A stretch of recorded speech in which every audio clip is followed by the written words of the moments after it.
Oh, we are live. Right. Welcome everyone to match preview for Liverpool Man City, probably the biggest game of the season.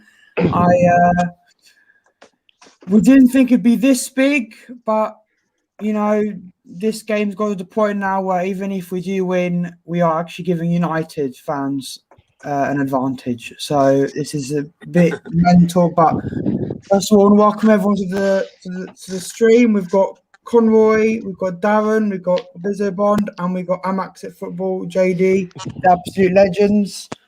What are all your thoughts? Let's start with Conroy. What's your thoughts about the game tomorrow? To be honest, guys, I actually think confidence not the word, but I wouldn't be surprised if we won tomorrow because that's just typical Liverpool at the moment, turning up for the teams that give us a little bit of space. So in that sense, I'm quite confident. I mean, look at Manchester City's record at Anfield. Even if there's no fans, they've got even before they had a lot of money, they've got a poor record there. And if you look at the last two seasons as well, when they went on that amazing run in 17-18, we were the first team to beat them. A couple of years ago, Mahrez penalty, last minute to win it, they sky it. So I do think there's a psychological issue there with Manchester City. However, my worry is not tomorrow. My worry is in 2 weeks' time when we play a West Brom. That's where my worries are coming from at the moment. But tomorrow, the only question I was wondering is, I think people are underestimating Pep Guardiola in the sense of he used to just come to Anfield and go for it. I think he'll be smarter than that tomorrow. I think he's accepted to adapt because he for years he used to just do it, and then I think the last couple of years, the game last season, and when you watch the highlights, it looked like we destroyed City. But if you remember, our goal comes from they started quite well. So I'm kind of on the fence to what Manchester City team will turn up tomorrow, but I'm actually surprisingly quite confident. But that might be wrong. We might lose 3-0, but I'm going to be confident. So that's my thoughts on the game. Ryan, your turn next. What's your thoughts? Listen, I'm super excited for this game. I know Liverpool, when they play against the big team, this guy is just throwing me off. These are City fans, guys. So Marcia is a City fans, and every single time I talk, he throw me off. I don't know if I mind game him playing so early, but remember, don't too overconfident. You're coming to Anfield. I just want to get that clear. So you look, a mind game not going to work, okay? Okay.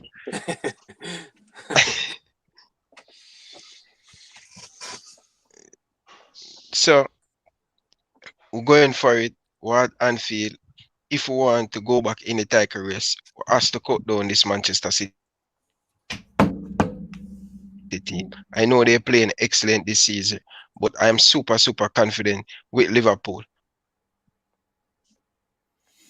It's this is a big game for me personally. Even if we win it, we're not on the title race, just because we could beat City and Sheffield United beat us 2-0.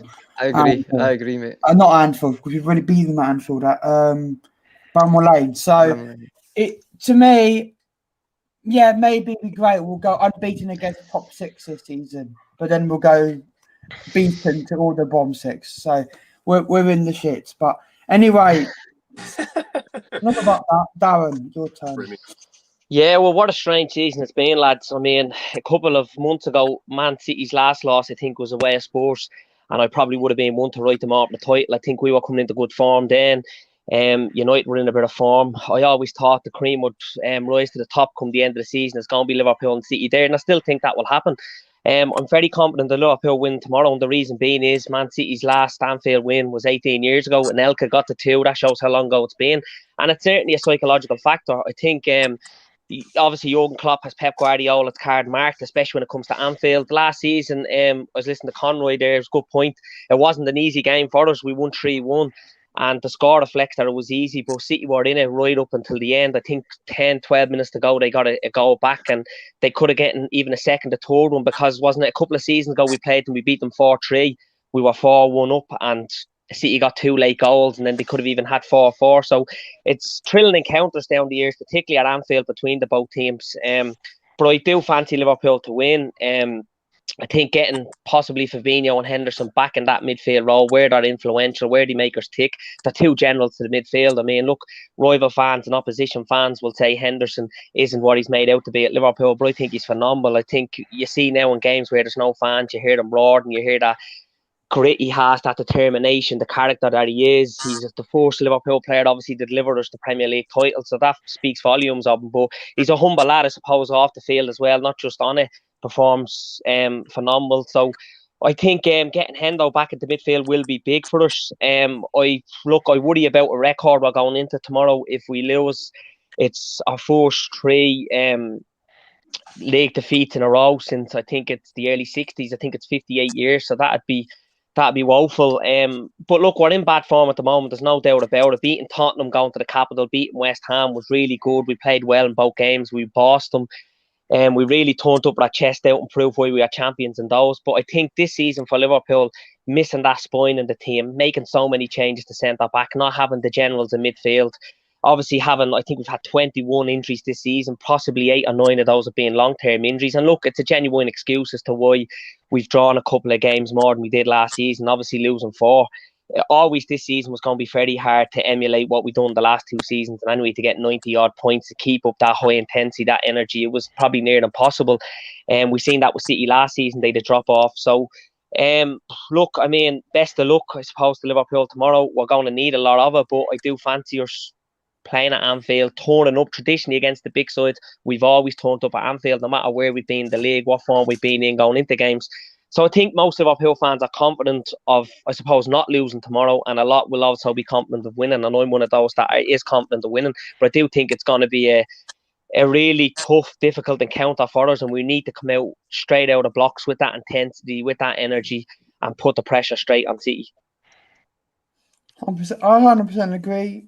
Just going to what Doc said, City have had 2 wins at Anfield in 53 years, which is a long, long, long time. But again, with all these kind of records and stuff, anything could change, you know. No one expected us to lose our home record to bloody Burnley. So anything can happen. But anyways, next, Bizzo Bond, what's your thoughts, mate? I agree with a lot of the points made already. Personally, I think it's a perfect opportunity for us to just completely try something new. I think it's a win-win situation for us. City are obviously in great form at the moment. Will be trying to beat us at Anfield convincingly. They have been close on a number of occasions in recent years, but I think this is a perfect time for, in my personal opinion, to get Fabinho back in midfield, to get Henderson back in midfield. Try these new boys out as a centre-back partnership for the first time.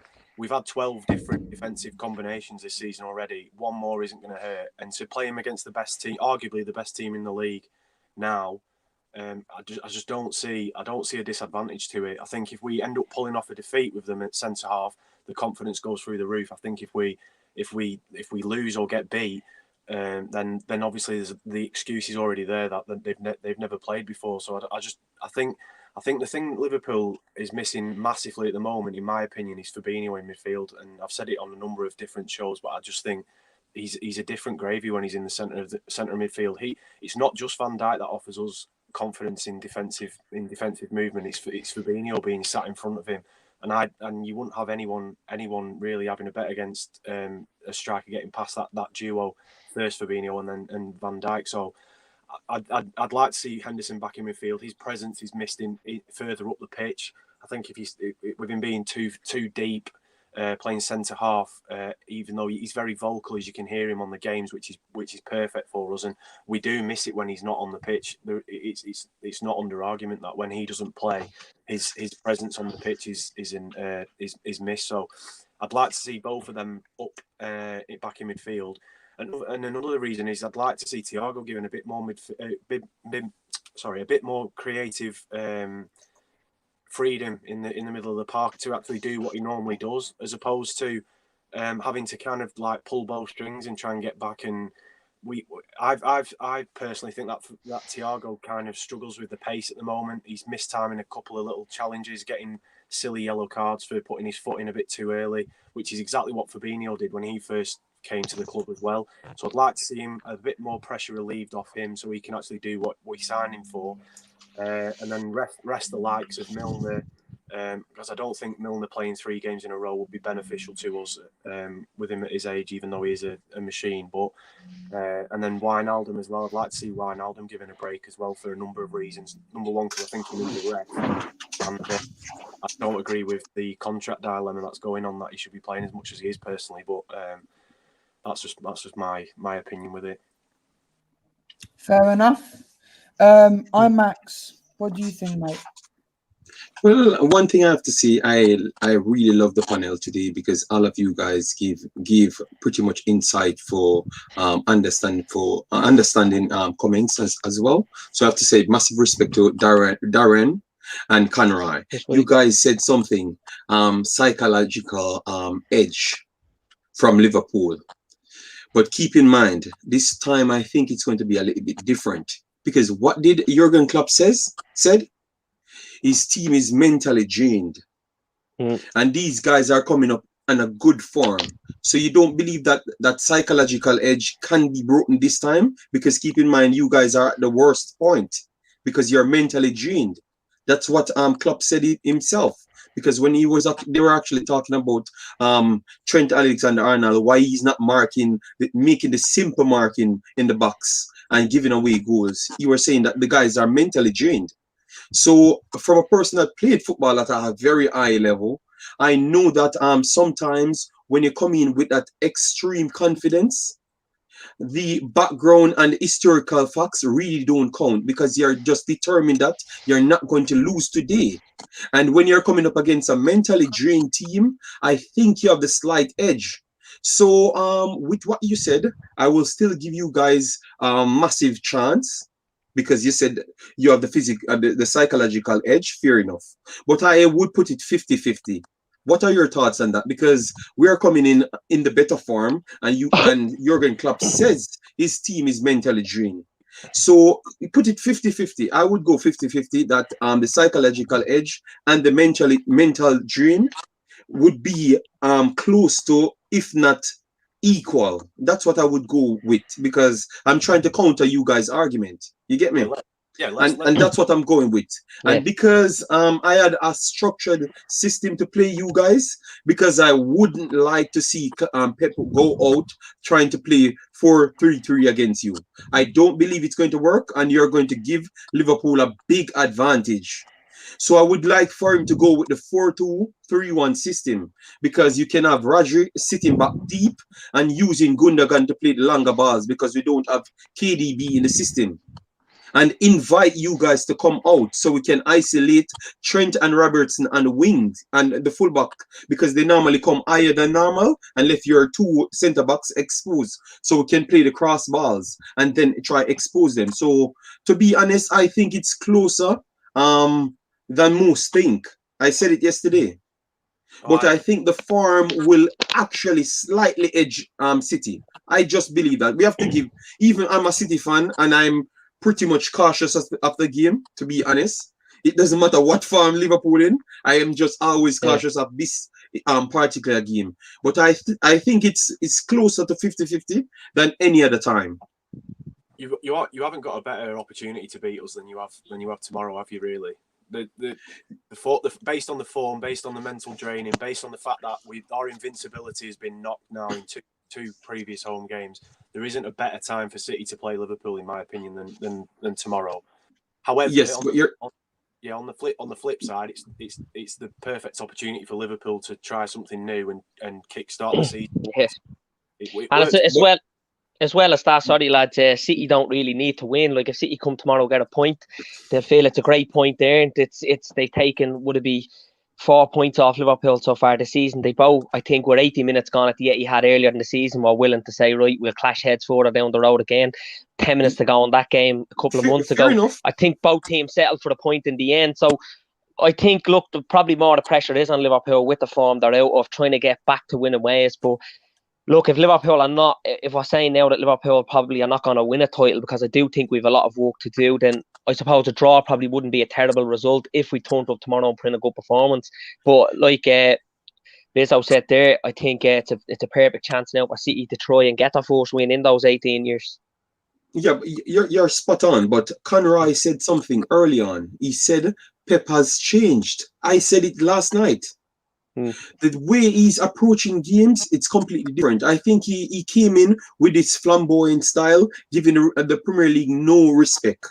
And over time, he seems to start chopping and changing more defensively rather than attacking. Because people always said he seems to come out on the day and make some ridiculous plans that the players on the pitch don't really understand. But it's always offensive. No, I saw him making defensive plays, like against Chelsea. What he did against Chelsea, he suffocated them defensively and then pressed up. So he built himself in the game. That's why Chelsea started off for the first 20 minutes at that massive advantage. So that's the same thing I think he's going to do against Liverpool, dominated with a lot of midfielders. I honestly believe so. But let's see still. I 100% agree with you guys. And if you look at an example, compare City to last season instead of this season, when they played Burnley, they would win 5-0. And this season, I think is a mixture of the fact that they're playing more defensively, more passing around and stuff, and also the fact that a lot of their forwards aren't finding it harder to score because, they beat Burnley 2-0. The thing that's different this year than last year, I think, in my opinion, is it's completely flipped around. Last year, their defence was crap and the attack was brilliant. This year, their defence is brilliant and the attack is not as good. So they're finding it really, really hard to score. And that's why I think it possibly, it could be 1-0 City tomorrow, 1-0, 2-0 or something. Or it could, because they probably will score and then just defend. So it's, I'm not going to say my prediction yet, but we go to the next point. What of all of your, I'll go with Conroy first. How do you see the game going tomorrow, in your opinion? I've got a feeling. I think Guardiola will not play into our hands tomorrow. I think he'll go at it, not last season, but see the season before, when it was the 0-0. Like Liverpool were always got to try and start quick against City.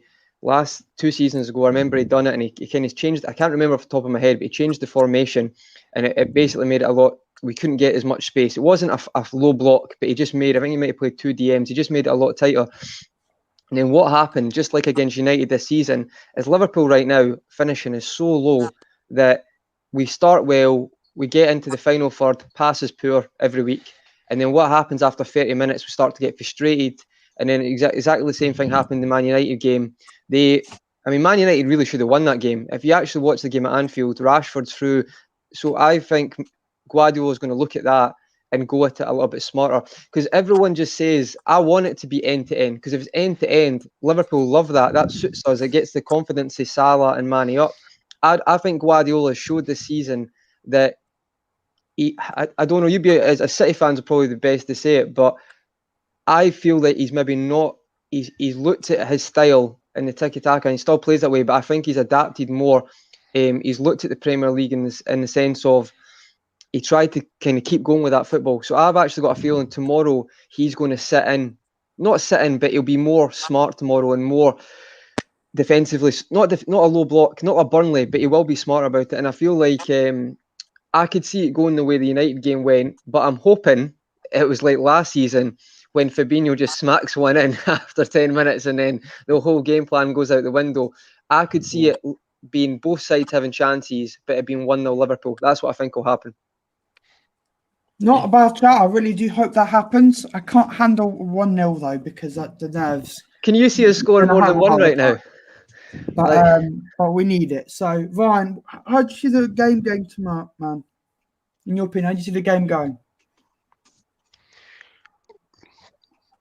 Well, I know City will make it really difficult for us. They're in very good form, and as JD say, and a couple of you guys say, I think Pep Guardiola learned from a mistake over the years coming to Anfield. I think him going to approach his game very differently. He played Chelsea earlier on this season. You see the compact, and he played Manchester City at Old Trafford. They didn't concede any goal. They conceded a late goal against Chelsea. I know they're going to be compact and very difficult for breakdown. And I think Liverpool has to be patient when, especially we go around the edge of the 18-yard box. We has to be patient. Our final pass has to be on point. We at Anfield. This is our home. We need to get our mojo back. And 3 points would have be great, but I am going to say it's going to be very close, but I'm still going to back my team. I'm going to tell you guys, I'm a biased Liverpool fans. I don't care. But when it comes to reality, I'm going to say the truth. So, yeah, I think Liverpool going to turn over City at Anfield. Remember, Ruben Diaz and Stone didn't come up nothing like a Roberto Firmino or a Sadio Mane or a Mohamed Salah this season. They come up against some local mid-table, some player. They're going to come up against one of the best front three in world football, and they're going to have it really difficult. Very, very true. But if we look at the stats of City against the top 6 this season, they let's say the top 6 right now. They lost to Leicester at home. They drew to United. Was it at home? Max, was it at home or away? You drew to United. Do you remember? Away, 0-0. They draw away, 0-0. Away at Trafford, yeah. Then you drew to Liverpool at home. You beat Chelsea. I don't know who else you've beaten in the top 6, but City, I think us and you guys have been the best in beating the top 6 this season. Seems like United have not beaten any of the top 6, and Chelsea as well. So, well, they have now because they've beaten Spurs, but we've got to keep that in mind. And we've also got to keep in mind that City have not conceded a single goal in the Premier League since the 3rd of January. That's a long time. That's a month. Even though we can understand the teams they're being up against, you know, it's still a good record to not concede a single goal for a month. They've only conceded 13 goals, and that's why they've got such a good goal difference. Is that Messi not scoring a lot of the goals, but because they've conceded the less goals, their goal difference is brilliant. Darren, how do you see the game going tomorrow? Well, I think there's going to be changes at centre half, no doubt about it. I'm not so sure whether Fabinho and Henderson will start in that midfield role. Look, Jurgen he knows how good Fabinho's been since he's come in at centre back. He's been a wall. He's been terrific. I mean, for him to come as a defensive midfielder in a centre half and to do the job that he's done, I think it's been near phenomenal. It could be Fabinho, Kabak, centre back. It could be Nat Phillips there. It could be Kabak, Nat Phillips. It's hard to know what way we're going to start with it. We could, if we were to bring Fabinho, Thiago, and Henderson in midfield, I think that'd be a very strong trio in midfield. It'd give us a lot. It'd give us defensively really good. It'd make us solid defensively, but as well as that going forward, we know how good Henderson, Thiago are at putting teams in the front foot and getting in there. Look, I've backed Liverpool to win, and simply being because traditionally we beat the big teams at Anfield. Traditionally, no matter what position we're in, we always turn up when expected to on the big day. And like that, I suppose, with how strange and mad of a season it's been so far, can City go and win another game, go away and end that hoodoo at winning at Anfield? I'm not so sure, because we are in uncertain times. It's just been a mad, crazy season. It's been so tight all season that nobody has really expanded the position at the top, and I don't think that that's going to happen now. And I think if it does, then it's fair to say City are fair, clear favourites to go on and win the title, no doubt about it, even if they get a draw. But I just back Liverpool. I have a good feeling since Gerrard's defeat, because we're going to turn up. We're going to be more creative than Gerrard. I think we're going to have more ideas. Bringing back Alisson, even his presence, even though Kelleher didn't do anything wrong, Gerrard, but bringing back Alisson, having that presence of him, Fabinho, Mane there is huge. I think Mane will thrive tomorrow. We seen against United a couple of weeks ago. I suppose the bad thing for us was when we were on top for that first 40 minutes of the game, we didn't score, and that can, like, I always think with oppositions coming to Anfield, and we've seen it with Burnley and with Brighton, if you can weather that storm at Anfield, if you can get through the game when Liverpool are on top and not concede, if you can get into half time and not concede the goal and Liverpool haven't scored, you've always a really good chance. So I think that'll be something that Pep will look at tomorrow, to think, let's weather this storm, let's get through that intensity, let's get through when Liverpool are on that high tempo, Havertz on the back foot. And if they can get through it, then as the game goes on, when these half chances become, when they're around the 18-yard box, they can make something happen because they're good enough to do it.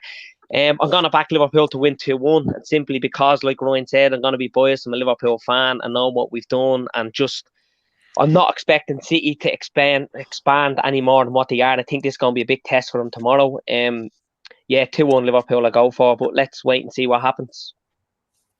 Very, very good shout. I really hope you're right, because I'm going to be hella nervous. People wondering, I'll be doing a watch along with Ryan tomorrow. Hopefully his internet's working, because I think there's a curse, because every time I've done a watch along with Ryan, we've won, and then the Brighton watch along, his internet disappears and he's not on, and it's only me doing it, so we lose. So, Jersey boy, you have a what super do you chat. think?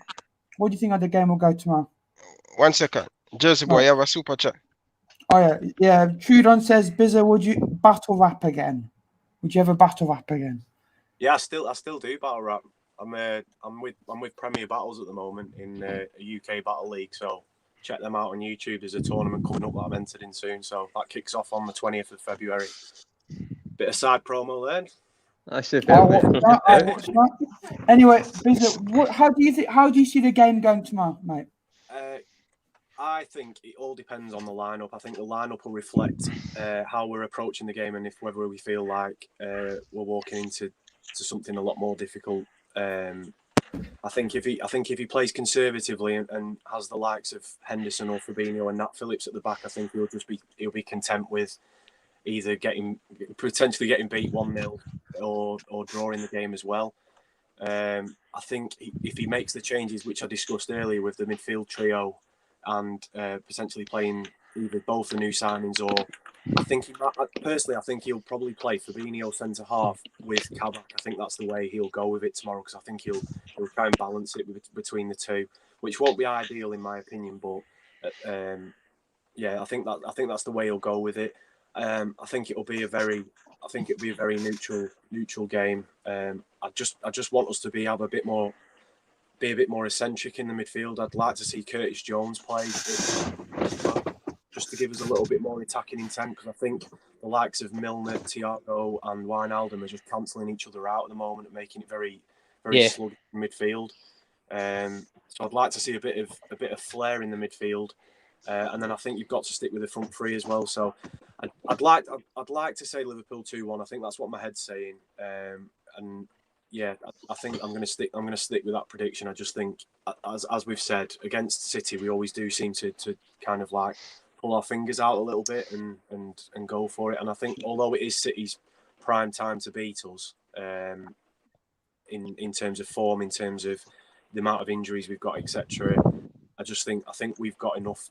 I think we've got enough at the moment with the signings we've made, and with the potential of Fabinho back and Mane back and Alisson back to get a result. So that's where I'm heading. I think it'll be 2-1.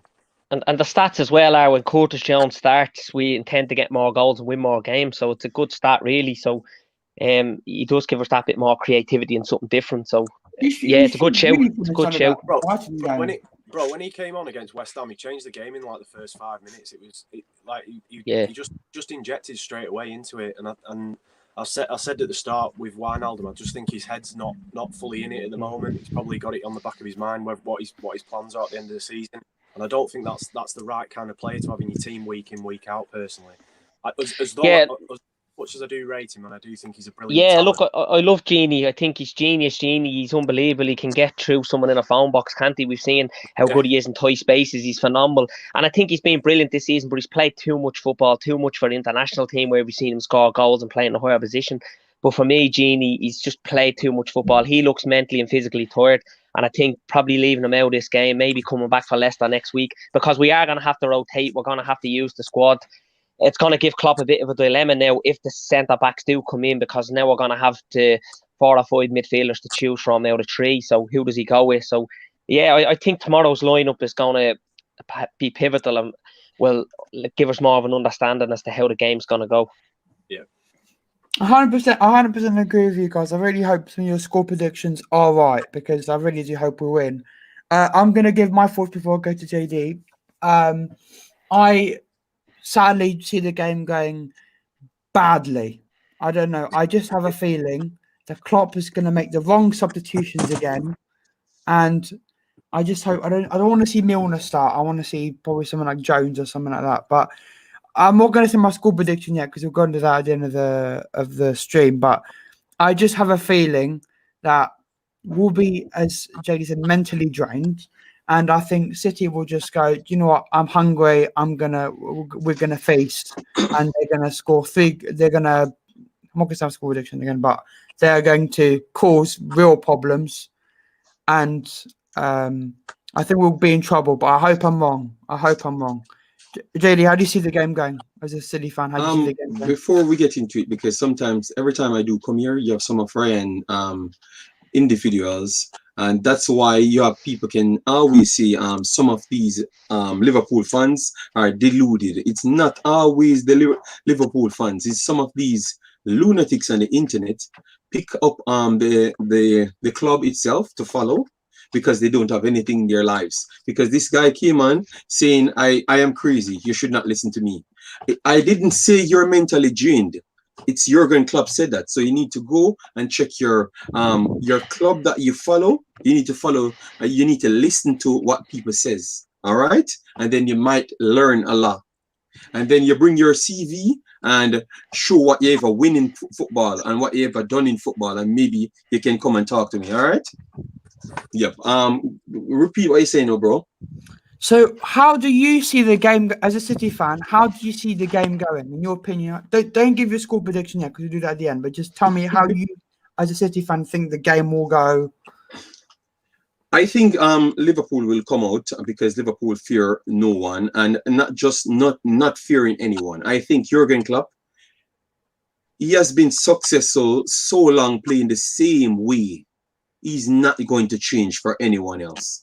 So the same thing I said about Pep coming into the league, being that way, like he doesn't really respect anyone. I think Jurgen Klopp winning the Premier League really let him start overlooking everyone else. It's not just the team field based on the injuries. I think Jurgen Klopp really don't care with his second options. I don't believe he looks at second options. It's just all out gegenpressing or nothing. And that's why I said to Ryan, I think you're going to fall back. Because when I made my selection where Liverpool will finish, look, I am the first person on YouTube said, I can pull that video up before the season starts. I said Liverpool will struggle to make the top four. And let me explain why I said so. Because people said I was crazy. I came on Ryan's show and said it as well. And people said, what are you talking about? I said Liverpool should have signed a centre-back and a replacement right-back that has defensive duties. So because you signed Thiago Alcantara, you can't bench him. He's one of the best playmaker in the world. He's going to stay on the ball longer. You play the gegenpressing. What you're going to do in the gegenpressing? You're going to push higher, right? So you're going to push your fullbacks will still do the same thing in the system, but the ball will be delayed. So what you're going to do, you're going to have the fullbacks out there without the ball, and these guys are most effective with the ball at their feet. Wrong or correct or not. Your fullbacks, what they do, that's their job, to make the plays. So if you brought in a next playmaker when you have a limited fullback with defensive ability. I'm not talking Robertson, I'm talking Trent. I have to be honest, he's not really a defender. I think he's a right midfielder. But because he has so much attacking ability, they just put him there and said, okay, we will run the risk. I am Jurgen Klopp, and we have the gegenpressing, and team can't sustain our pressure. That's what I honestly believe. That's why I said I think the team will burn out after time and injuries. That's what I said before the season starts.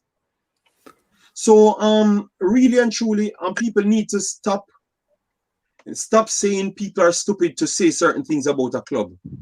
Liverpool will get stronger yet again. Maybe Liverpool will change manager and be superior yet again. You get me? Or they will keep Jurgen Klopp and make the right additions and be super yet again. But all I'm saying is sometimes it takes different sides to football. Like you can't just have one system and expect teams ain't going to find it out. And that's what I'm thinking happening to Jurgen Klopp right now. That's what I honestly believe. I don't know if anyone agree with me. Fair enough if you want to disagree.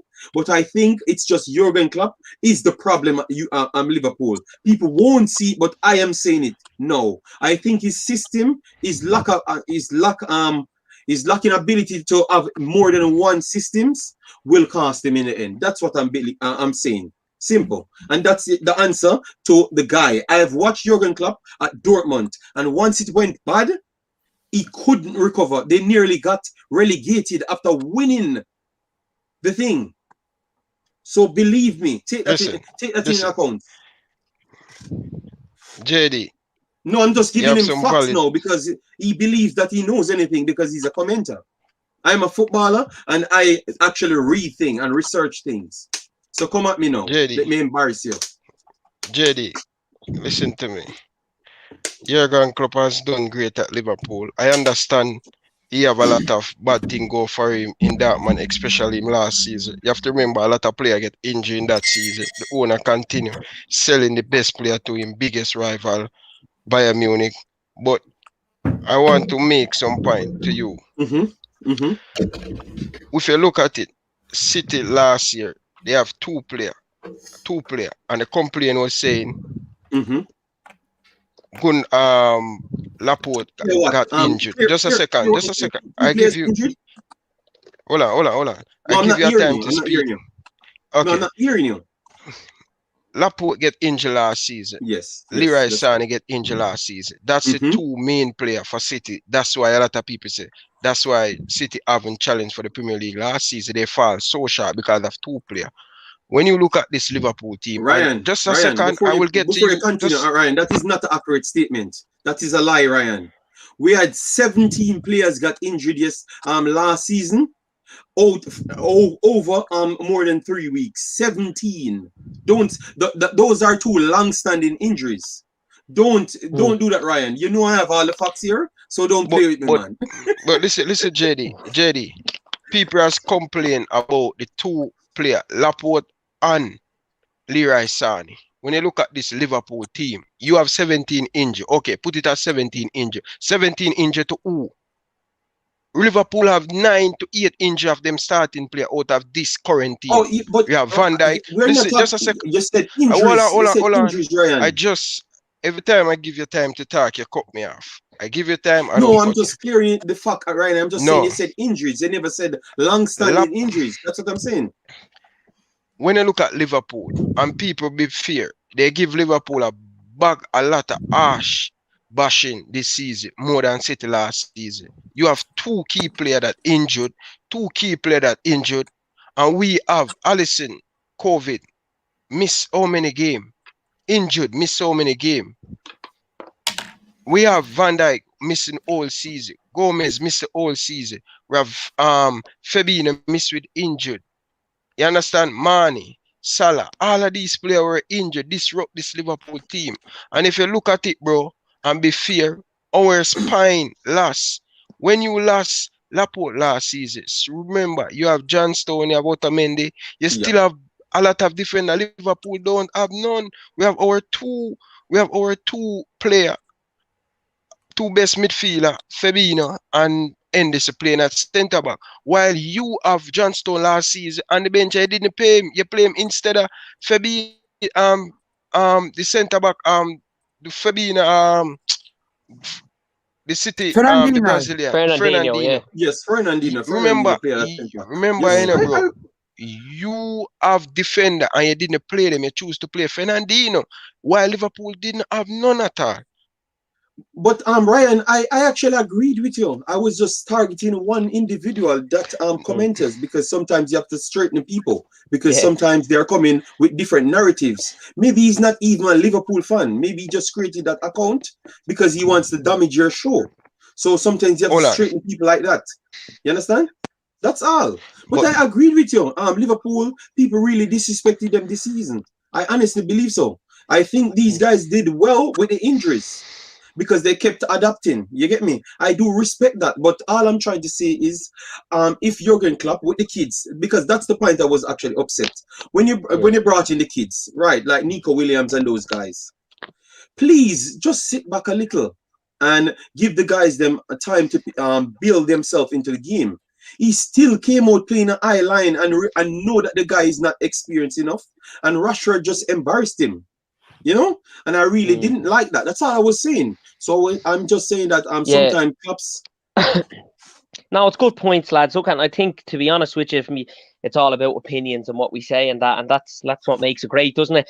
Being controversial can sometimes be good, but I think Liverpool have done really well this season for obviously the injuries they've had, the centre backs they've had to change, and even missing Henderson, it stopped the play of Trent being influential, and Salah on that right. You could see they were struggling at times, and I think the thing with Trent is he's still only young, and the expectations are set so high with him. The barrier's huge now because of the last 3 seasons, how good he's been and how he's grown in, and the assists he's been getting. That when he doesn't get a couple of them, all of a sudden there's questions being asked. But I think the problem with Trent was up until Spurs and West Ham was he was over analysing the game, wasn't doing things quick enough, wasn't getting them balls in early.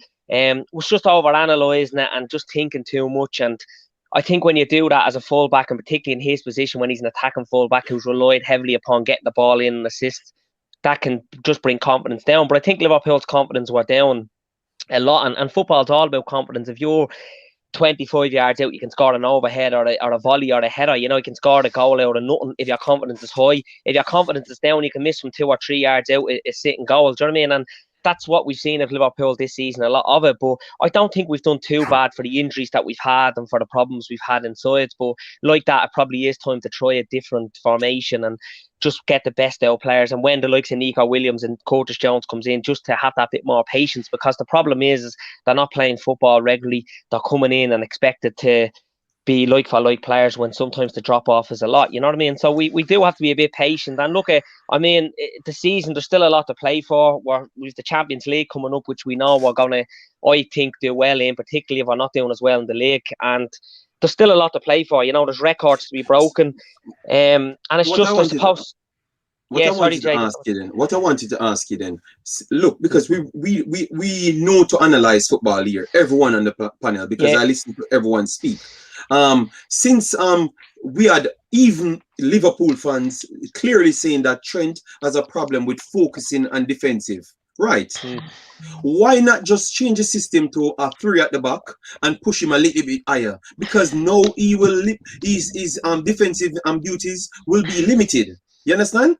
And he will actually focus on attack, and then put your actual finishers in Mane and Salah inside, and then you don't have to play Firmino that you said is not on form. That you get what I'm saying? I think other managers would have tried something like that to take the pressure off all your players. I understand. What I think was that with Jurgen is, look, we know the unity, we know how close he is to the players. Was just sticking by them through a blip, give them the chance, don't shoot the confidence any lower, don't, I suppose, hang them out to dry, just keep going with it, and that's what's happened. And look, they came out exceptionally well away at Spurs and away at West Ham, and we were all singing the praises of just stick with them, get through the blip. But then we seen Wednesday night, it was it was a terrible performance all round, and obviously a terrible result as well. Yeah, and that's all I was trying to say. Sometimes people they come into the show because it's Ryan's show, and that's why I don't really like to look at the shot and stuff, because I want to give my honest opinion on certain things. So all I was just trying to say is different creative. I want to see creativity from Klopp. That's all. Like, change things to suit the players you have. That's all I want to see. And then I would say Klopp will be one of the all-time greats. That's what I want to say, because I love his style of play. I really love his style of play. But if you don't have the players to play it, stop pushing it on the other players. So JD, you don't think Klopp is an all-time great? I think he's on the line, because a lot of managers on the line to go into the territory of Alex Ferguson and Ancelotti and those guys, because Ancelotti is pretty much an underrated manager. You get me? Not because he's at Everton, you guys will overlook him. He's a very good tactician. You get me? He's a great manager, but I think Klopp is an all-time great. What he has done for the game, and I think he's an all-time great, because so you look at Pep in the all-time great bracket as well. But there's different types of management. Pep. Yeah, because Pep himself said he's not an all-time great as yet. He need to overthrow like Alex Ferguson and those guys. That's what he said. It says Klopp made his success. That's the difference. Okay. Let's look at this. So- Let's look at Klopp. Sorry, Ryan. So let's look at Klopp, right? He's not a top footballer, an average footballer, right? Which is a great point as well, because top footballers don't make top coaches. Thierry Henry is the prime example of that. Yeah. He can't teach average players how to do what he can do, and he's not very good at maintaining his emotions in that way. But see Klopp minds, right, and he gets him promoted, right? So, for example, I don't like to compare, because I do think Pep's a brilliant. I think he's a top all-time great as well, because that Barcelona team is the best football I've ever seen. That's a fact, right? I would say anyway. Dortmund, he took Dortmund, who was, that's like, it's maybe not a Leicester win in the league, right? They were a giant before, but he brought them back to do the double against Bayern Munich, which is a one-team league most years. I mean, everyone rates Sancho and Haaland, right? But Dortmund bottle it every year against Munich. It's actually embarrassing for the players they have. They always bottle it. He changed that. Liverpool, we'll bottle it 13-14. Klopp comes in, he changes everything. He changes the atmosphere. Liverpool didn't choose Klopp. Klopp chose Liverpool, and people need to start remembering that, because it's annoying me recently, right? We had Rodgers, Yes, that is true. Dalglish, Dalglish, right, and then Hodgson, right? People need to. We're on a perch because of Klopp.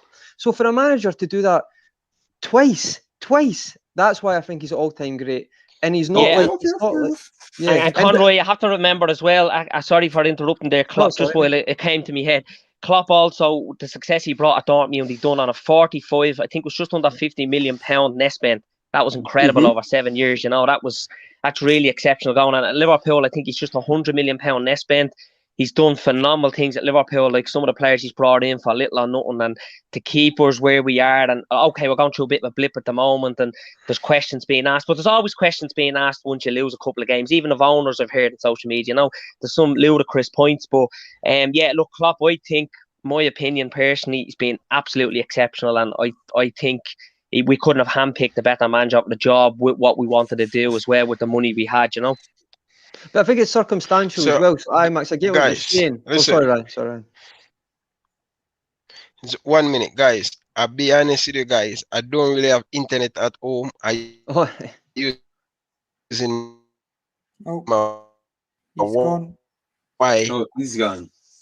Hotspot, and I don't want less than 15 problems. We have a new guy on the show, so let's give him that before wrapped up still.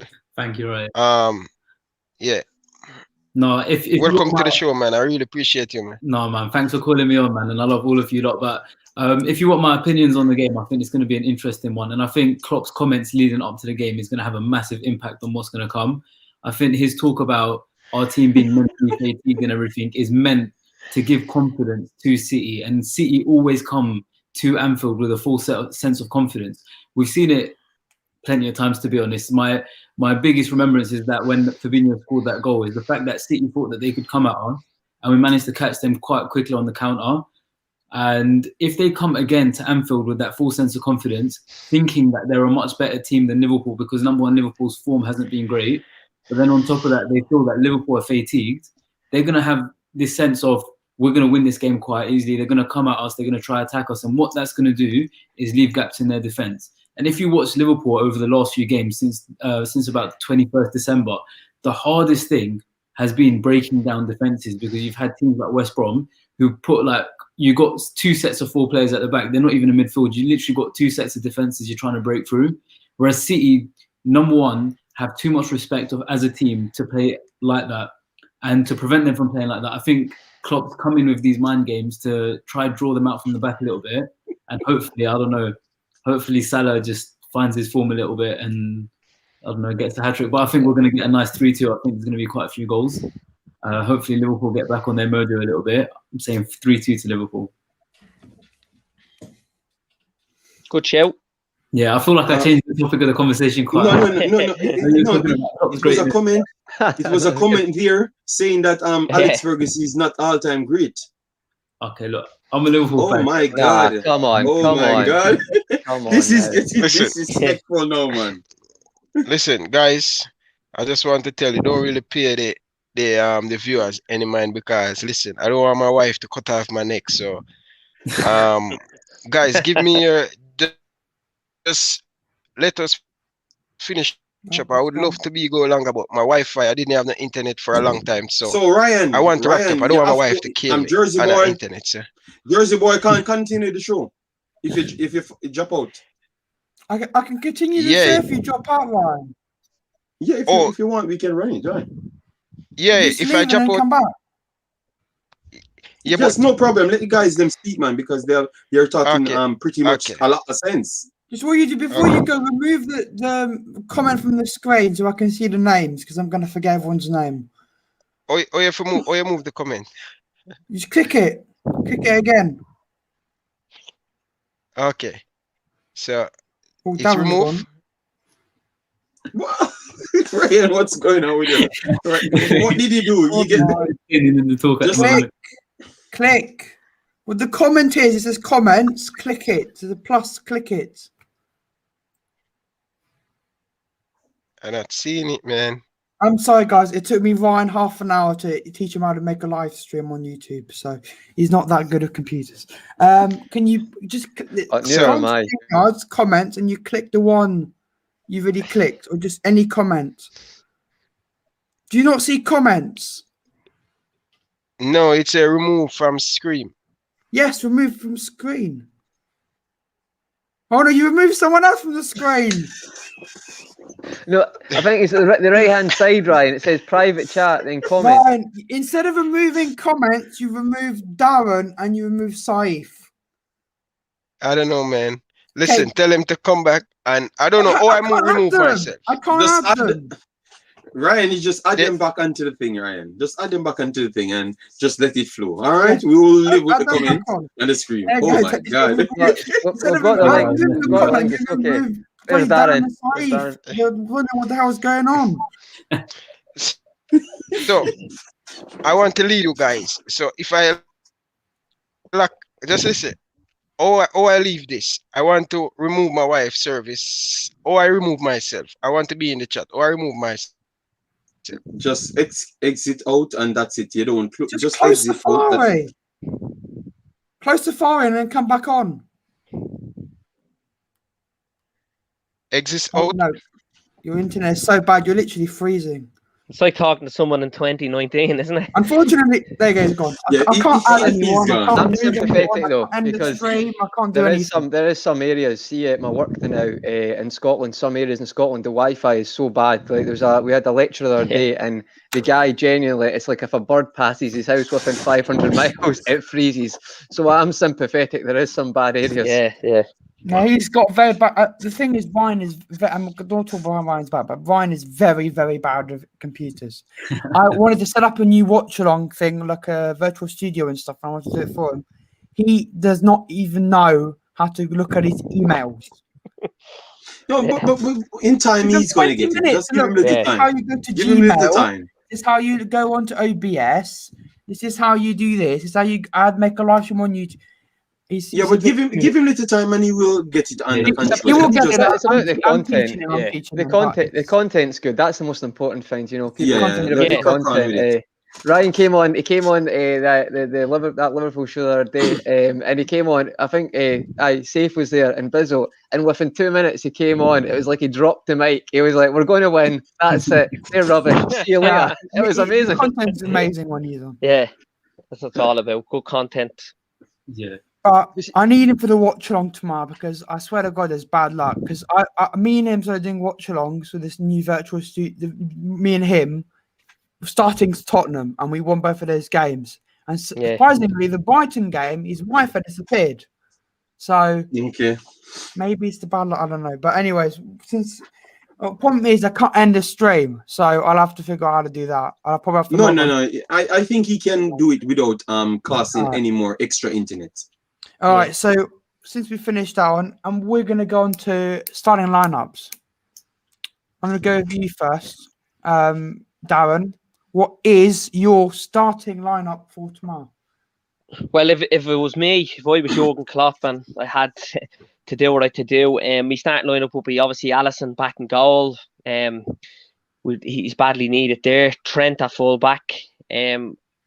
Fabinho, Kabak, and why I say Kabak over Nat Phillips is, and look, I think it's mad because Nat Phillips there's been 3 games where he started for us. Well, he started 5 or 6 games, but in 3 of those games he's been man the match. Home to West Ham, away to West Ham, away at Brighton. I thought he was man the match. I thought Giranoi he was very good as well. But our problem was we couldn't score. And I feel a bit bad for him being left out, because I think why Kabak will come in is if you're going to sign a player, you need to be playing them. He's coming in kind of on a trial period, didn't he? He's only on loan with the option of paying 18 million this summer. Kabak is young, very experienced for a 20-year-old internationally, and obviously playing for Schalke in one of the toughest leagues in Bundesliga. But they've had a bad record there. They conceded 49 goals, the bottom of the league, possibly going to go down this season. But look, we've signed players from relegation clubs before that have done really well, like Shaqiri, Andy Robertson, Gini Wijnaldum. So I'm not too bothered about the step up in class. But I think, for me, I think it'd be Fabinho and Kabak. Fabinho has to play a centre-back because he's a wall there. He's been phenomenal. As much as we miss him in the centre, we can't exploit a centre-back position either too much. Darren, that's a question. Do you think it's more important to get? Do you think it's more important to get Fabinho out of the centre back role, or do you think it's more important to get Henderson out of that centre back role? Like, who do you prefer to get into the midfield? I think Henderson. I think he's missed more. He's more influential, makes us tick. Yeah. I think Henderson really. Now look, it's an argument to say both. Really, I'd rather out there sides, but out of the two of them, I think for now Henderson, with it being against City. So I think then obviously a fullback will go with the 2 fullbacks, Trent and Robbo, and then a midfield will be going tomorrow with Henderson in that holding role. Thiago, I suppose a flip a coin between Gini and Curtis Jones really, and Salah, Firmino and Mane would have to be the 3 lads up front. I think Mane comes in there. Hopefully there's a goal in him tomorrow. He'll give us that more intensity, that more energy, be a bit more creative. He'll be better at getting back. I think he was missed as well, Johnny, against Brighton. It's difficult to say what he's going to go with, but if that was me, I would probably go with Curtis over Gini, and the reason being is I think the stats say when he starts, we get more goals, we win more games, and only for that. And I think, look, for 20 years of age, isn't he? He's been phenomenal for us, really. And I think that the problem with Curtis Jones is he's come into a Liverpool time where we've been so dominant, we've been so good, but he's come into a Liverpool midfield where we've had so many different options. You know what I mean? In there, we've 7 or 8 really good midfielders on that day in there. If it had been a couple of years ago previously, he would have had more of an influence, more of an impact on us, because he would have gotten more game time and we wouldn't have been as competitive as we are now. So, but then I suppose, look, the argument is Gini's been reliable, he's been consistent all season, he's been brilliant, but he just looks a little bit fatigued to me. So bring in Jonesy, I think, in a game like tomorrow. We've nothing to lose, really, do we? Go at it, I think. Yeah, I agree. Before we go on to the next person, this is probably a bit shocking, but this is from what I've seen on Twitter about what Klopp said, and from my understanding, from reports from the Maddock Mirror and all these kind of Liverpool reporters, they are saying that our the 2 centre backs against City will be Fabinho and Henderson, and I don't want to see that again because that just does not work. I could see him doing that though. He's very like that, Klopp. See, against City, he doesn't like to take chances. He likes to have people who, like, I agree with Darren. See, Curtis Jones.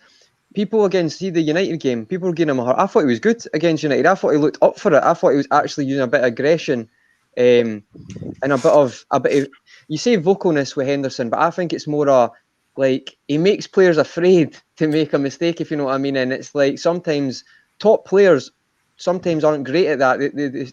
There should be that fear of making a mistake, and I think Trent, you see that when Henderson's not there. But I've got a bad feeling that he's going to start Henderson and Fabinho tomorrow. I want it to be Kabak, but I think he doesn't take chances against City. I don't know if you agree. Do you think he might do that? I 100% agree with what you're saying about, when we want to take risks. But the thing is that it doesn't work. I think there's a stat where for the last few seasons, we've won most of our games with Henderson in midfield. Oh, I agree. Only 2 games, surprisingly, this is a fun fact. Only 2 games we've lost with Henderson in midfield have been against City. So we need. I really, really think we need to. Well, and the other argument as well, Jersey boy, sorry about cutting across there, is Fabinho was unbelievable last season and he got injured. I think he was out for 2 months, and Henderson went to that number 6 role and was just like for like. He picked up where Fabinho left off. He was so vocal, instrumental, made us tick. So I just think Henderson is probably the most important player. Hence why he's captain. He's a skipper. Obviously more vocal, and as Conway said there, he just gives that little bit more fear in the players, keeps them on their toes, just keeps them pressing, keeps being vocal. But look, Fabinho as well, he's been exceptional, but I just think Henderson is just that bit more important, and that's just my opinion, you know. Yeah, 100% agree. Yeah. All right, Sometimes. So, what were you No, saying? I was just going to add to Darren's point. I agree with that. See, sometimes with City as well, it's like, and I do think they've changed a little bit, but it's like, see Henderson in the Champions League, and it's like people love to criticise him, but see that bite he's got, that kind of energy, and people you say like, oh, he's energetic. What does that mean? But sometimes top players in that are used to having games where they just control it. And with Liverpool, I think they get a bit of a shock, and you've seen games at Anfield like that. So I agree. I think Henderson's the most important. I wanted to ask you all, right? Have you seen Henderson's passing at centre half, right? If that was Van Dijk, which he was doing last season, you'd hear it all the time. His passing's been amazing, but you don't see the same accolades for Henderson when he does that. I mean, his pass against Tottenham to Mane, it's just like, it's very frustrating. People just love to hate him. It does annoy me. 100% agree. There's also a stat which I think is a useless stat because, you know, people kept going about being dribbled past. You know, took Van Dijk ages ago, dribbled past him was by Nicolas Pepe. That stat does not mean anything to me. You know, yes, his corner will be dribbled past, but you know, it's not. Apparently, Henderson has not been dribbled past yet as a defender, even though he's a midfielder. He will definitely get dribbled past, I think, tomorrow. He won't be playing defender. I think he'll be playing up. But Saif, what's your starting lineup for tomorrow? I think Darren's got it quite good there, and I mean, obviously you got Trent and Robert at the back, but I don't know if Nat Phillips is, I wouldn't say a liability or a safe option. He's been incredible since he's come on. I just feel like he lacks the pace, but he's really good in the aerial balls, and I think that's what we lack a lot at the back, especially with Van Dijk missing, and we haven't got the height or speed of Gomez either, or Matip at this moment in time. I haven't seen much of the defender from Schalke, and I haven't seen much of Davies either, but it would be quite interesting if Klopp was to go for that risky option. And I feel I've not ever seen Klopp in a position like this other than when he was at Dortmund, where he's kind of on the edge of a cliff right now. Like, he's made quite a few mistakes coming into the lead up to this game. We managed to get 2 wins, and then we go and lose 1-0 to Brighton. And you never expect that from a team like Liverpool. You thought, yeah, we've got our mojo back. We're going to start games. The game against City is going to be like, are we in the title race or not? But then we go and lose to Brighton. And I feel like Klopp's in such a position now where he essentially has to think to himself, it's either risk it, or it's literally like, am I going to take that risk and either win the game or lose badly, or am I going to sit in the middle where I've got quite a big chance of losing anyways?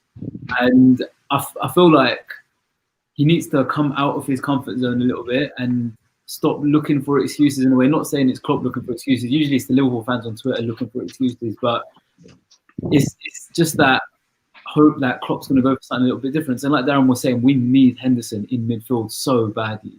So badly. And the thing is, Fabinho is more technically gifted than Henderson, in my personal opinion anyways. He's taller, more physical, a little bit faster as well. But Henderson, his style of play is so infectious. Like, when he is in a good mood or when he's doing well, he makes sure everyone around him is doing well. And I feel that someone like Henderson, up the arse of people like Mane, Salah and Firmino, will change things drastically at the front. And I think by adding him to that midfield is number one going to break down City's attacks, and it's going to give a chance to counter. Because I'll be honest, I can't remember the last time I saw a Liverpool counter-attack. In fact, one good counter-attack we had against West Brom, but then I genuinely can't remember a good counter that we've had since then. And if Henderson is playing in the midfield, he's going to break down City's attacks, and he can bring that back for us. I know you asked me for my lineup. I got a bit sidetracked. But then, speaking of whether we should do Gini or Curtis in the middle, Gini is incredible, yeah, and we've seen what he's capable of. But he seems a bit reserved at the moment, and I've never seen Gini this reserved when it comes to ball play, when it comes to moving forward, and it feels like he doesn't almost trust the attackers in front of him to do something different. But Curtis is younger than most of the people in the squad, less experienced, but he has to prove himself. And every minute he spends on that pitch, I feel like Curtis is trying to let the fans know, trying to let the manager know that I deserve to be on this first 11. And I love that attitude so much. And I feel that if Curtis is in that position, he's going to be like a better ball player, he's going to try going straight at City's defence rather than looking for the safer option. And I feel that's exactly what we need against City. And then for the front three, I think it's just going to be a standard. If Mane's like completely fit, he'll be better for the game. Firmino and Salah. I'm really hoping Firmino turns up because I feel a lot of what happens at the front relies on Firmino turning up to the game. He's like a little. In fact, if you remember him back when he first started playing his best at Liverpool, he was literally like a pit bull. Anytime a defence gets the ball, he's right at their ankles, like straight onto them. And I haven't seen that sort of urgency from him recently. And if he comes with that same sort of urgency tomorrow, I'm telling you, it's all on to one. 100% agree. We'll go on to next. Fortunately, Ryan forgot to remove the comment, so I can't see everyone's names. Can you remind me of your name? The hat. The hat, no worries, mate. It's Conroy. Conroy, you give me your lineup. Fortunately, I have no names on the screen. No, it's all right. Yeah, but Ryan, if you're listening, you can actually go into the thing without coming on, and you won't use your data, and you can just remove the comment. You can actually do it better without being on the screen itself. Yes, because I can't. I don't know. Now you said your name's Conor. I'll write it down because now I know everyone's name. Now it's okay, mate. People who know me forget my name, so don't worry. Now I know it. Now I know. So Conor, give me your starting lineup, mate. No worries, mate. It's kind of similar to Darren's, to be honest. I mentioned the Henderson thing. 100% agree with that. I feel that it'll be. I've got a feeling he's going to play Kabak with Fabinho. Shout out to Bizzle's point earlier, though. It's a really good point that Fabinho, we're missing him in midfield as well. But right now, it's one or the other. So I'd say it would be Alisson, obviously, Kabak, Fabinho, Robertson on the left, Trent on the right. I think it'll be Henderson in the six. I think it'll be Gini and Thiago. Fair point, no. I wouldn't mind seeing Curtis start, but I don't think he will. Just for president against City. And I think it'll be, who else is going to be? It's going to be Mane, Salah, and Firmino. And maybe that's an issue as well, that we're just saying that's the automatic front three right now. Because maybe I've spoke previously that I think there's a lot of complacency in that front three sometimes, and I feel like we're just assuming that's the front three, and it's not like it was last season. I feel like I thought we should have got a striker in January, but I won't go on about that. But I feel like that's maybe an issue as well, that you talk about Henderson being on the toes, the players, that the fact that they feel like they've just got Origi on the bench. He's not. Jota's obviously injured. That they feel that they're not really getting pushed for their position. Yeah, and to be honest with you, Conroy, I have some sympathy there, because season after season, week after week, the front three have been heavily relied upon, and they haven't been kept on the toes. The competition hasn't been stern. Obviously, Jota came in, and then the last time we went to City, he scored a hat-trick at Atlanta a couple of days before that, and we thought, this is Firmino, went with Jota in, but he went with starting the full four of them, and you thought, oh, right, now there's four of them, not just we're going with three. So there is a bit of complacency there. You can see it's creeping in. Now, they're professional and good enough and passionate enough and determined enough to not, I don't think, let that kick in consistently. But we do need competition there, absolutely. And that's probably something we have to look at for the end of the season now, to bring in another number 9, bring in other wingers that are going to be fast and rife competition, because at the moment, the drop-off is unbelievable. When you have Origi coming in, when Jota comes in, he'll keep them on their toes. He's going to come in at a pivotal time this season. You know, we're getting into February now. There's talk of him being back in 2-3 weeks. He's going to be coming in at the latter stages where it's most important. So let's see how it goes. Yeah, I agree. I just want to say shout out to Minamino, who started Southampton today. Their squad is depleted, to be fair. Yeah. Hopefully, him at Southampton's going to give him the reason he's been struggling with us has been the fact that he's not used to the Premier League yet and he's not playing enough. At Southampton, I think he's going to start every game, and he'll hopefully get some goals, more confidence, and when he comes to us, he'll be a monster. You know, we've got to remember Southampton. It's time Southampton we give Southampton a favour by giving them a player to help them out. Jersey boy, just on that, mate. See, Minamino, I think people need to remember he came in January and the lockdown was in March. So it's like, if you think about someone moving like to like obviously Liverpool as well and getting settled in, but then just to be basically in a lockdown for most of the time you're here. Yeah. It must be. I know people keep saying he's quite a distant character, but I don't know if that's just because he's not really had a chance to properly bond. I know they're at training, but they're not going to be doing anything off the field together, like, socialising, and maybe he's not really. I don't think anybody would really. You would get homesick if that was the case. Yeah. So I do actually feel quite sympathetic towards him. I think he's a good player. I watched him for Salzburg, and he might not suit us, but he will be a good player for somebody, maybe in a second striker role. But his movement, because he's not a big guy, he's not quick, but his movement against us for Salzburg was just like, I thought it was brilliant, and I don't think you can get. That's not a fluke, So I think he'll be good for somebody. Brilliant. He literally dribbled past most of our players when we played the 4-3 game. I think it was Han Wei Chan who made Van Dijk on his arse. He was good. He was good as well, that guy. Yeah. Since he scored 2 at Palace, and I think he assisted, he's been on the missing list. He hasn't been on the scene, so it's a bad deal for him, I think, really. But there's obviously something more going on. Have you heard the rumours, Darren? I heard rumours that he's a bad trainer, but I don't know if that's a load of rubbish. But I heard that, but I don't know whether it's just something mentally. I always tipped on it that there might be some sort of mental health there that he had coming in, and I think that's particularly having training sessions over Zoom. You first come to the club, you come from, you're a Japanese player, you come to the Austrian League, then into the Premier League, where the demands, the expectations are high. Everybody knows each other, are getting on. It's not easy. So it's a good point what you brought up about joining a team during a lockdown. There has to be some sympathy given there. Do you know what I mean? Because I've seen him, and I've never said he's not good enough. A couple of other people have said it, but it's hard unless you're playing regularly. You're being given a chance. There's not a lot you can do, is there? What I wanted to ask Conroy, why is it under Jurgen Klopp most of the attacking midfielders seems to can't thrive, like go on and be solid? Because I think Minamino is just a traditional attacking midfielder. He has no pace, he has no size, but he's skilled and he's a silky mover. But he can't thrive because you're playing a gegenpressing system that you need only industrial midfielders inside the midfield area. And he can't play false 9 because Firmino is there to link the play, and he's pretty much unselfish. And that's his job. So why is it you bought him, but you know you wouldn't fit your system?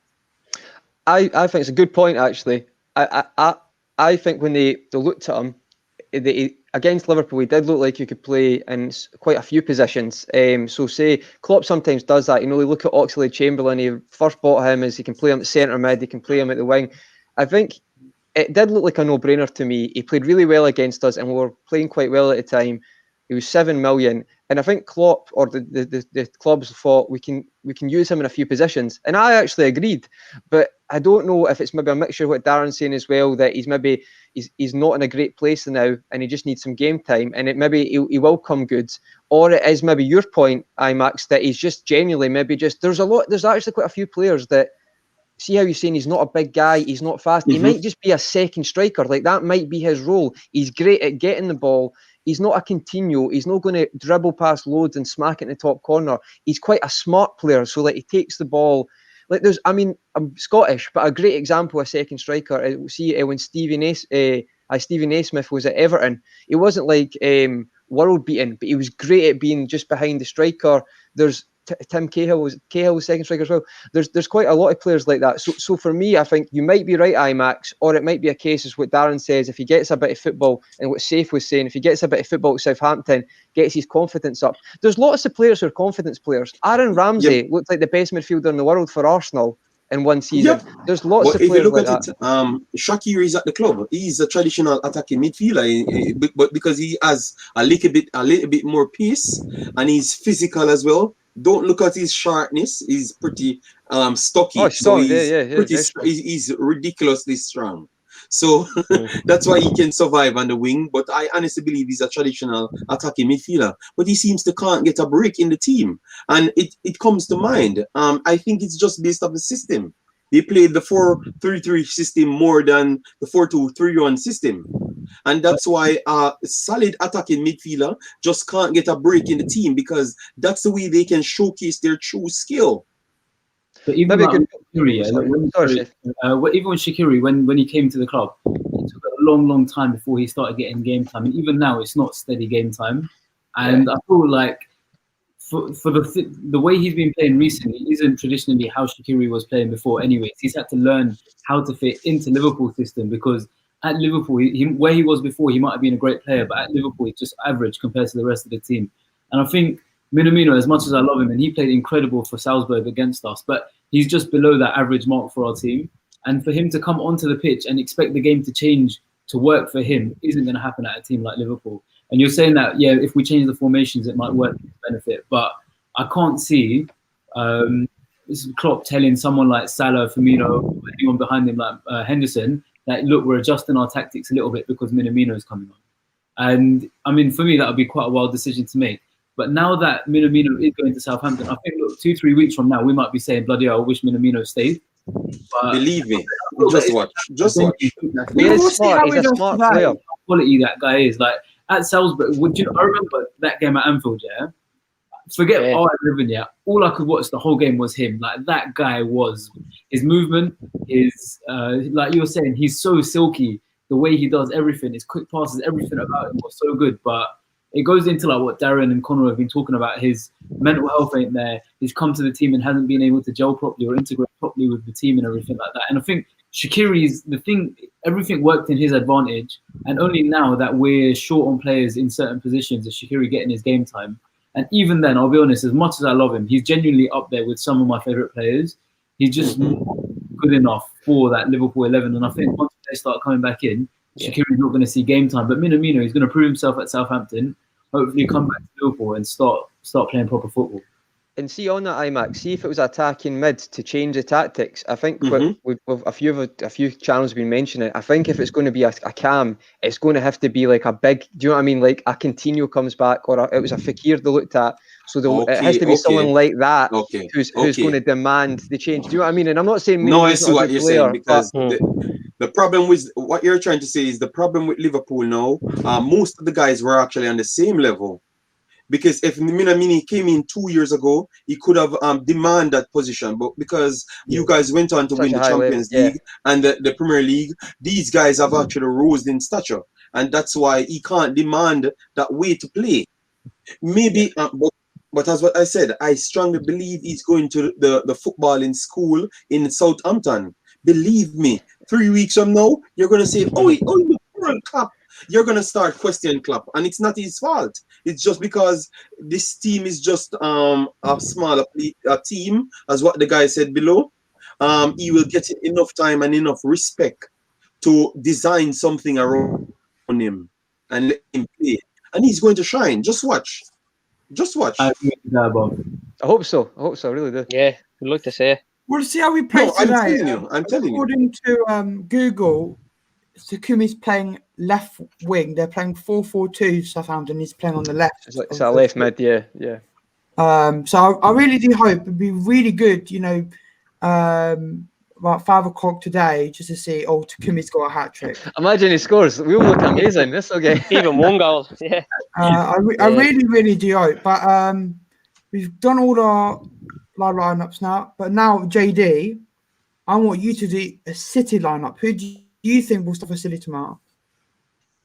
As I've said before, I think they're going to go cautious. I honestly believe that Pep learned his lesson by the fact that Jurgen Klopp keep beat it into him.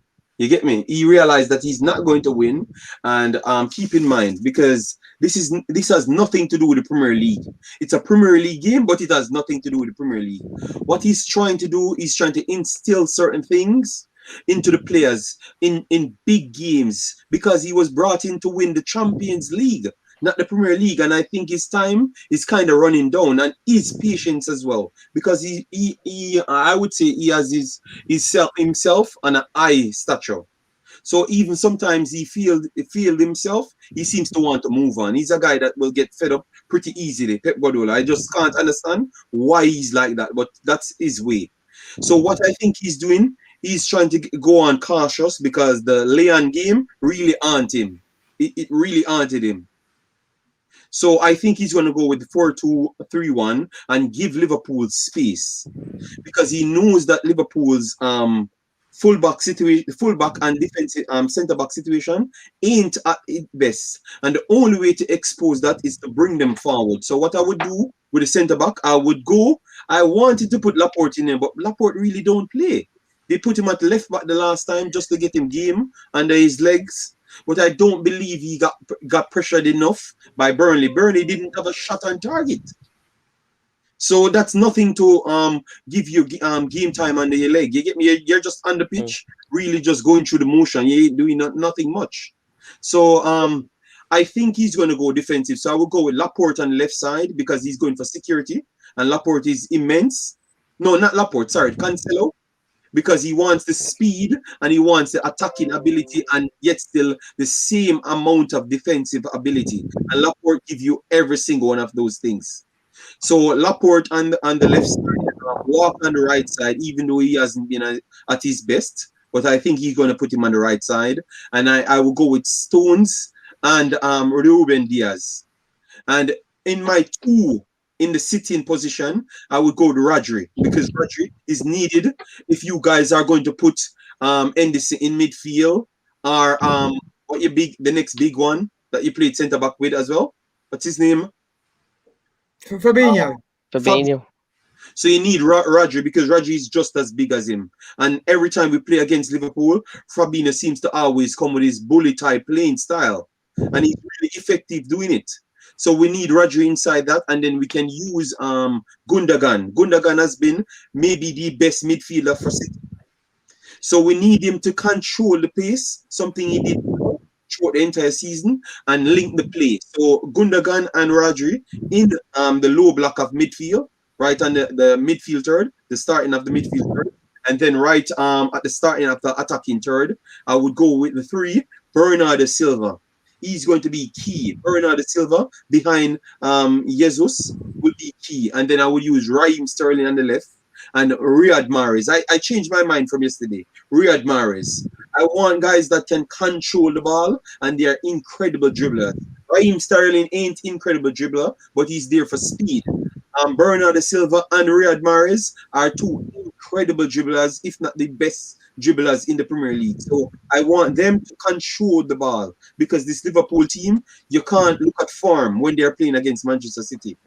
The speed is immense, man, and the consistency of drilling the full box is immense. So we need to relieve pressure. So that's my full lineup. So Cancelo left back. Cancelo left back, Stones, Ruben Diaz, Walker, Rodri, Gundogan, in the center, attacking midfield, Bernardo Silva on the right, Mahrez, Raheem Sterling on the left, and Jesus. So I'm guessing probably around the 60th minute, you would probably bring on Phil Foden to come up, change the game a little bit. Yes. We can't.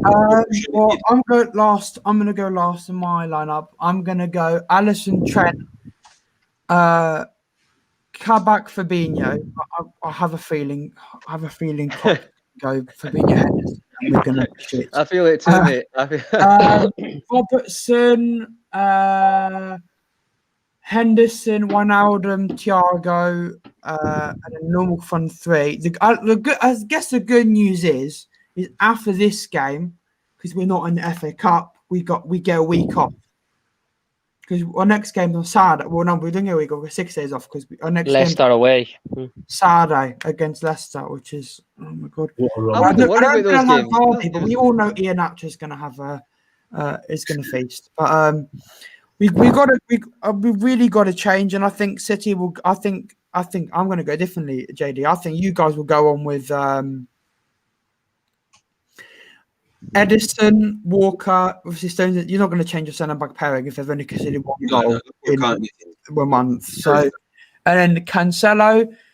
You know, people will say maybe go Laporte with left back, but I think the last time one of the City games, no. You're not going to run that experiment. Like a madman.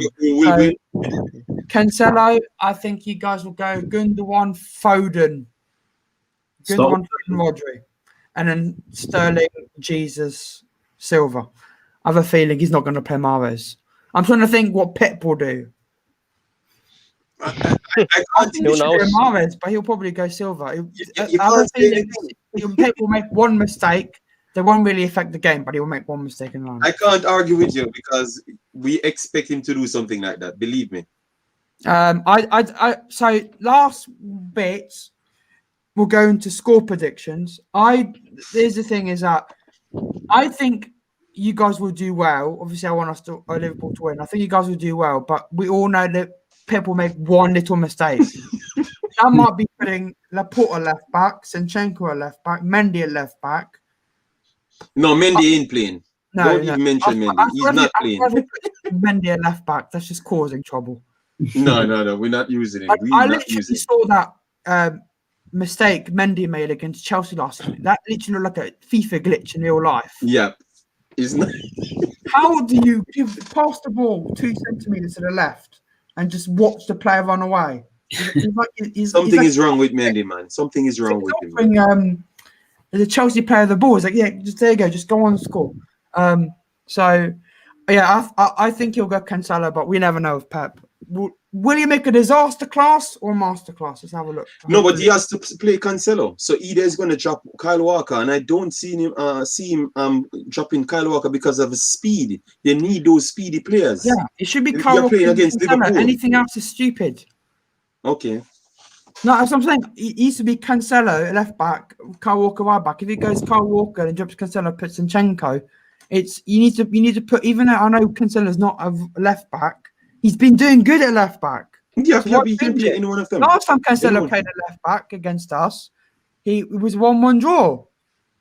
You know, he did well. So see that point with Walker as well. See Walker, he's definitely got for me, every time Liverpool plays City, I know he gave a penalty this season. That's not a good example. But see, when a winger goes one-on-one with him, I know for a fact, Mane, right, there is a bit of, not fear, but it's one of the only right backs that Mane knows that he has to be incredible to get by, like speed-wise. Because I'm not saying Walker's amazing defensively, but his recovery speed is actually ridiculous. Like, it's actually ridiculous. Like, and I do think that plays on the winger's minds, because every time we play City, sometimes this season's a bad example, but a lot of time Mane would maybe go, he's quite unpredictable anyway, but he'd maybe go down the left. But sometimes I think he gets in his head against Walker. I don't know if you agree, but I always think Walker's not amazing, like, thinking defensively, but his speed is just ridiculous. I remember his physicality and speed is huge. Ridiculous. Yeah, but even though he's got all the speed and everything, I think it was the game they played against us at Anfield where he just kept making mistake after mistake. Oh, yeah, I admit, yeah, he does make mistakes, yeah, but he should be amazing. Like, could you imagine having that recovery speed? He could actually be at the 6-yard box and make it back. It's unbelievable. He's unbelievable. I think it was last season, Community Shield. He ran back like a madman and cleared it off the line, yeah. Literally 20 meters in the air off the line. It's mental, you know. Good point by Steve. He does have errors. So it's a huge loss tomorrow is, and I know everybody's in the same boat, but I think particularly going to this game is going to be no fans. I think there's some X factor missing there. I think that's huge. You know what I mean? That's the thing I'm loving the most. That's what I said last season. Liverpool not having any fan. That's the 12th man. That's the 12th man. Because I can't stand listening to that sound. We need to get the WWE. Man. And you guys fly without fans. And believe me, that's what you used to win a lot of those games. That high intensity, and teams literally start to become afraid. And you guys keep the intensity going, and you win the game easily. And that's why Henderson's quite important in midfield as well. As Darren said, Henderson can inject a bit of that atmosphere and momentum in the park so it doesn't die down. I think without Henderson in midfield, I'm worried, to be honest. Very important. Yeah, it's a good point. All right, let's do score predictions before we get too dragging on. We're going to be here for 7 hours. Saif, prediction. I mean, 3-2 for me. I think it's going to be a big scoreline. I think City are going to come at us, so we're going to go at them. But saying that, usually for the last few games, everyone's been saying first 15 minutes is, you know, what the final scoreline is going to be when it comes with Liverpool. And we've either won the game in the first 15 minutes or we've get drawn or lost against if we don't score in that time. But I think against City, the situation is a little bit different. It's not like we're playing West Brom where we can break them down early in the game and make them chase us for the rest of the game, or like West Ham or whatever. But 3-2 for me, because I think City are definitely going to go for it. Especially, I feel like Klopp is living rent-free right now in Guardiola's head, because he knows, especially after the little comment and Guardiola saying, "Oh, it's not fair what he said. He doesn't have the stats to back it up and everything." No, but Klopp is lying, bro. Klopp is lying. We didn't have 2 weeks break. We had 4 days. We literally start training the 3rd day. I have the stats on a Jersey Boy. I wanted to go on City's channel when they finish. I think it was a mistake. I think it was just lying. I think he's just lying. I think even you Liverpool fans on the panel, you know, sometimes Klopp just lie just to get things in his. He's just lying. He's just lying. I find where that was possible, but I'm not going to lie. He's just flat out lying. But look, he loves a bit of deflection sometimes. Pep is sitting there thinking about why did Klopp say that? The mind games. That's right. 100%. He's doing that. Pep says he wasn't upset, but you're looking at his face and he's really upset. And I'm saying, please don't let it get to your head, please, because that's exactly what he's trying to do. Please don't all it was. listen to him. He just said in his bed like, why did he say that? Why did he say because that?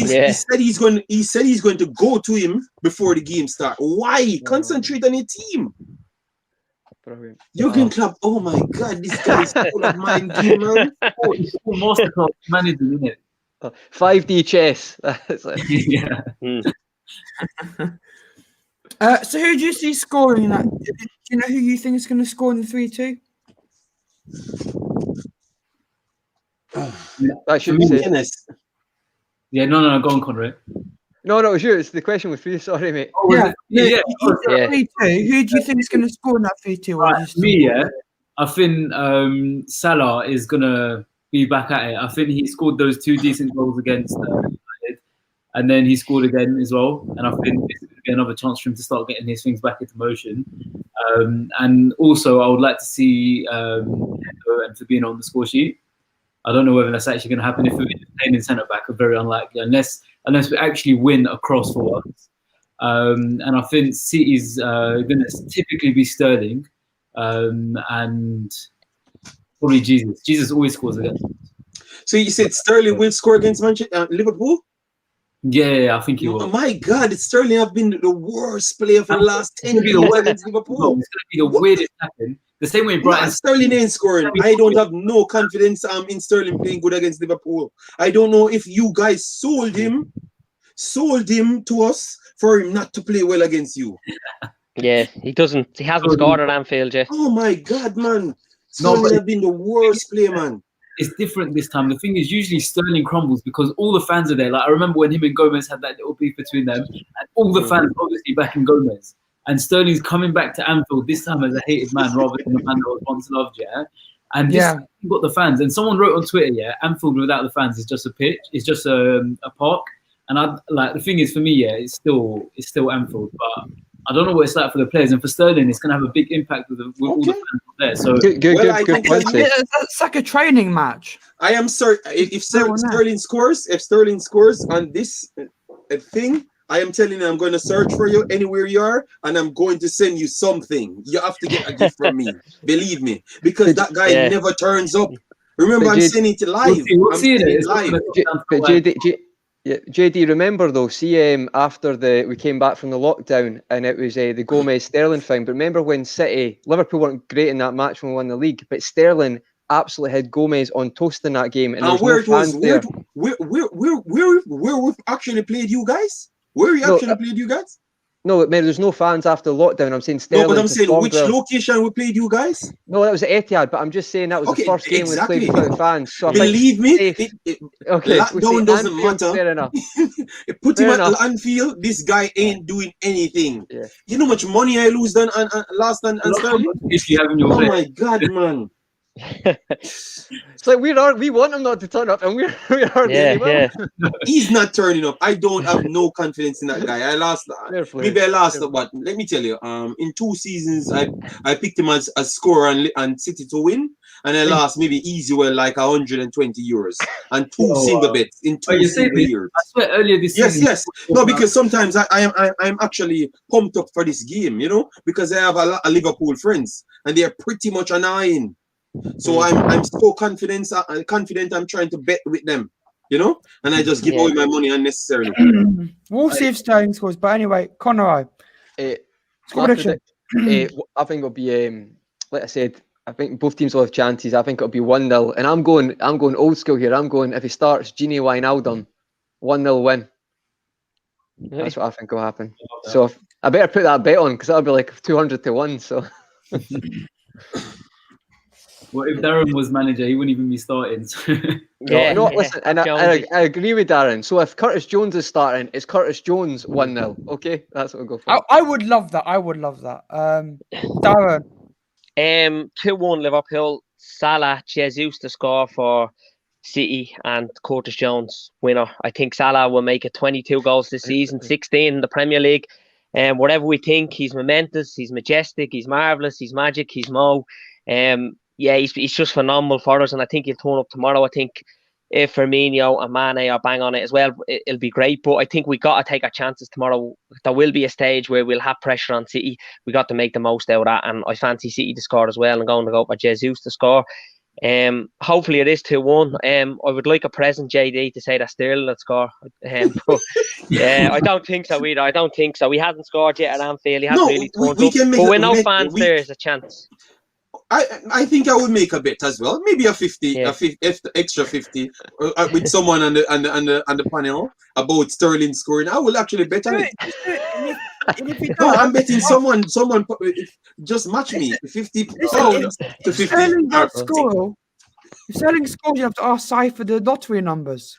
No.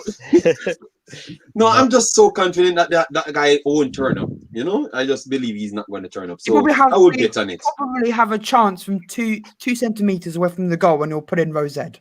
I'd love it. I'd love to see that, but I want JD to say congratulations, you got your prediction right. Yeah. But believe me, I'm telling you, if Sterling even scored in a 3-1, because that's my prediction, but I will get into my prediction as well. I will definitely search for you. Believe me, I'm going to find it. Sterling has so many easy chances. We all know probably Sterling will probably have a 1-to-1. He'll dribble past the whole defence. 1-on with Alisson. Alisson will fall over. He'll have 1-1 on the goal. He'll hit both posts 3 times and go back and be cleared. That's how Sterling is. But JD, prediction. I've created a video and I said I think City will win 3-1. I honestly believe so, but I don't have Sterling in my scoring heat. It's not there. Maybe he can get an assist. And really and truly with the system I actually picked, I'm kind of questioning if he's going to even start. Oh, right. Because I think that we have to go with a much more industrial system to match you guys' work rate. Because I just believe that this is just a scam. Liverpool is okay, and they're going to turn up against City. I honestly believe this is just a scam, and you guys are just playing a mental battle on us, and they're going to turn up.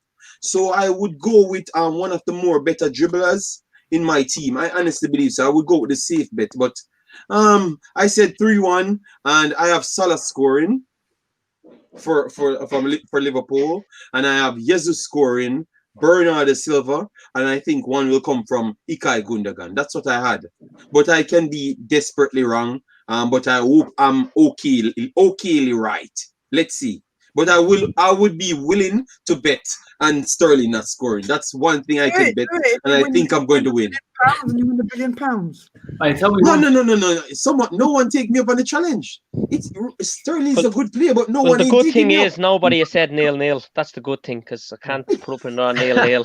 You know what? Another overhyped game. Darren, why did you say that, mate? It's out there now.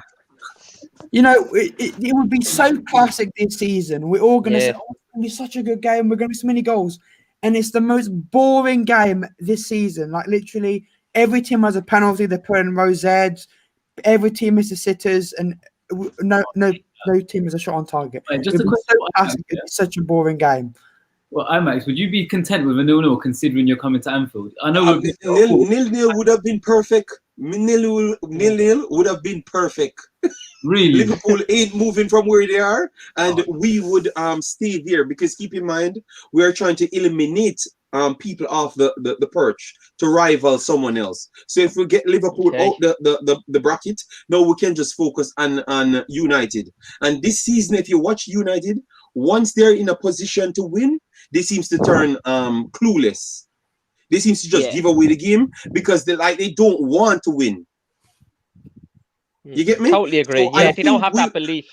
Yes, I think I will take the chance with Manchester United rather than Liverpool. I honestly believe if we give these guys any confidence this season, they're going to maybe come back and win the league. I just honestly believe so. So we have to make sure they don't get nothing out of this game. I don't think it's going to be 0-0. No, I don't think so. Every big game is, loads of big games have been 0-0. So you never know. So I hope it's not 0-0, 1 goals. But my prediction, I know a lot of people aren't going to be happy with this as I'm a Liverpool fan, but I'm going 3-1 City. I went 3-1. Okay. Bad form, and we're happy to win 3-1. Yeah, other way around though. So hopefully we do win. I just have a feeling that they're going to have us on toast.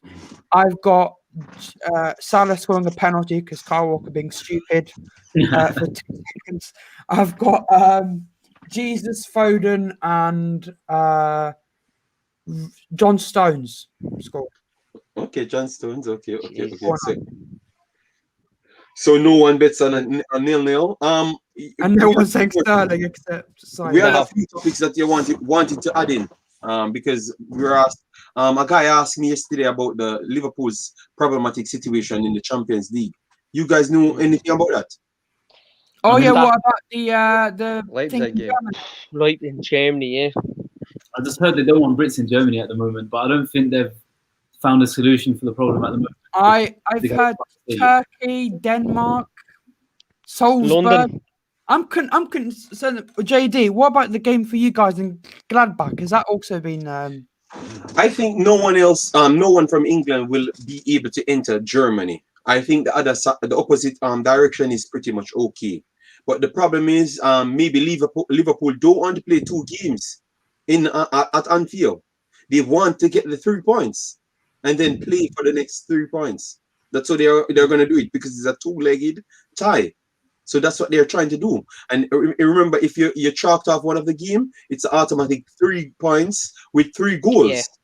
It's 3 goals you get, yeah. So that's more or less true, isn't it? Yeah, you're gonna go through with that. They said 3 goals if they can't find a stadium. But so the first leg for you guys is in Germany, or is it at the Etihad?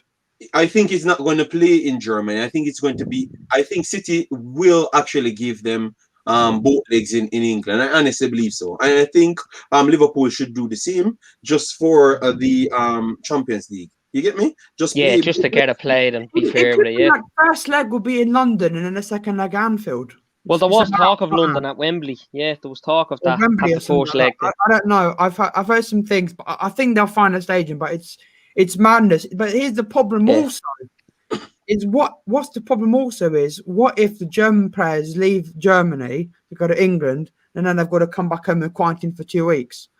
Oh well, they have to deal with that. Remember, it's the Champions League and it's a money league. You understand? Yeah, one game in the Champions League is like 7 to 8 Bundesliga game. So you're not going to risk that. I think they want to play it, and that's why they'll risk it. You know, they'll risk it. But do you think? I think a good solution. Do you know if there's any countries where you don't have to return to Germany in quarantine, and if there's a country like that for England, like Iceland, for example, obviously that's well out of the way. But if they both played in a country where they don't have to quarantine, then I think that's literally the only solution. Who on earth is going to give away the stadium or whatever? Maybe Austria, Salzburg. Salzburg, maybe the Netherlands, somewhere. I don't know much about the restrictions in the country. But it's a find a place which works for everyone. Yeah. But I just hope they change the thing like they did last season, because last season they changed it to 1 leg and everything.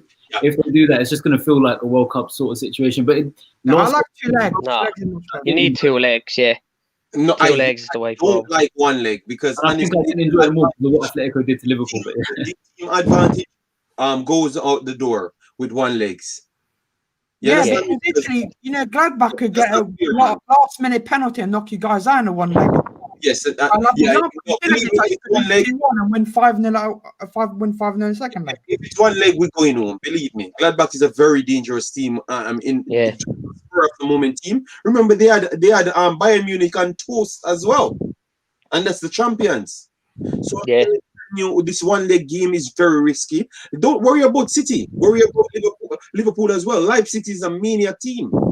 Yeah. With intensity as well. So one leg, I think over two leg, Liverpool has the advantage. But over one leg, yeah. think one leg, Liverpool- the away goal stuff goes out the window and all that kind of stuff. So Yeah. Yeah. Nah, you need two legs. I will do one leg.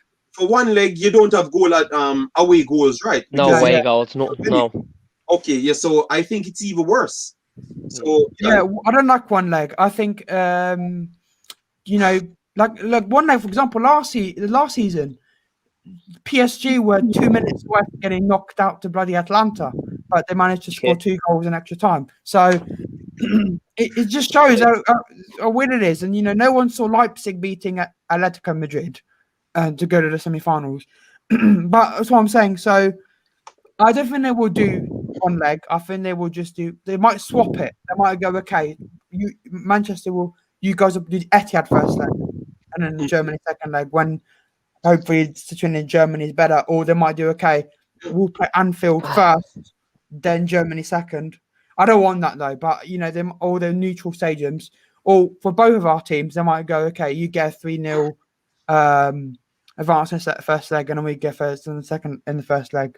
I don't know, but I just hope they don't do this kind of forfeits because I just think that's unfair on the teams. I'm looking forward to the Champions League though. It's going to be great. But I think like Bayern Munich, they're playing their first leg's not in Germany. They're playing somewhere else. So they won't be affected. So stuff like that. So yeah. We'll look forward to the Champions League. It's going to be great. I see Bayern Munich winning it again. But again, they've got defensive problems, so because I don't think I think because in football, you know, sometimes people really don't look at the thing as peaking. Peaking time really matters in football, you know. Really, it's an important thing, you know. The time when you peak with a team, like everyone as a collective, peak. I think Bayern Munich came into the season peaked. You understand? They just played right through, and they didn't have any break period to sit back and relax. They just came in and flying. I think they're going to dip, and I already saw a dip, a lot of dip moments from them. So I don't believe Bayern Munich will. I think they're going to struggle to make back the finals.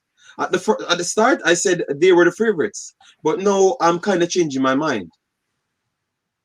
It's hard to see who's going to win the Champions League. It could be Juve, could be you guys, could be Liverpool, could be Buggy. I don't think it'll be Chelsea. Chelsea. Who knows what their manager can bring, to be honest.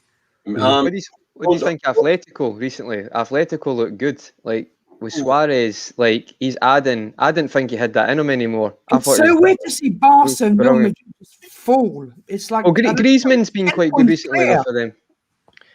I hope Barca, like I watched Messi the other night. I don't know if you saw his. I don't even argue. Messi is the greatest for me. I'm not getting into that.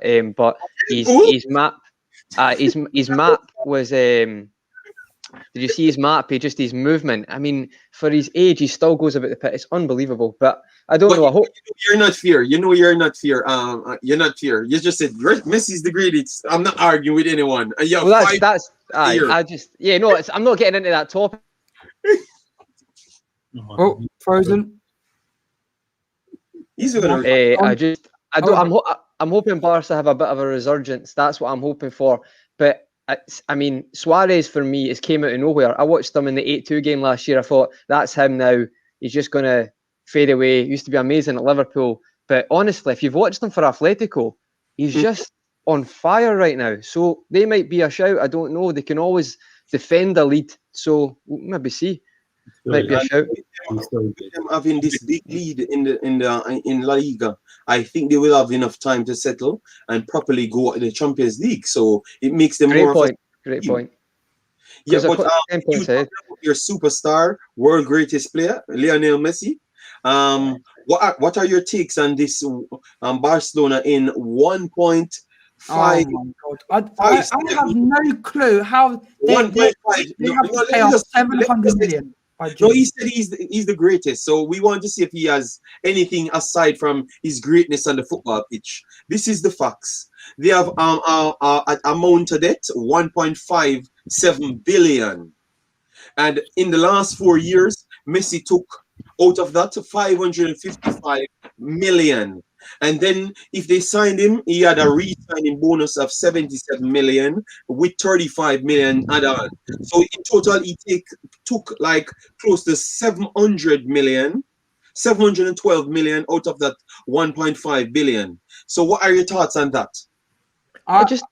Oh, sorry, you go, Jersey, mate. You go first, mate. No, I don't think really. Firstly, people see that and they're like, let's criticise, right? For me, he is the greatest player, right? But see if Barcelona, if that's the contract they want to pay, they've gave him that contract, right? So that's like me saying, now it's not the best time because that's a lot of money, and I'm not one for like capitalism. I'm not saying that, but they've gave him that contract. Messi had an interview and said you could still get Man City were willing to buy him for what was it, 50 million just there, right?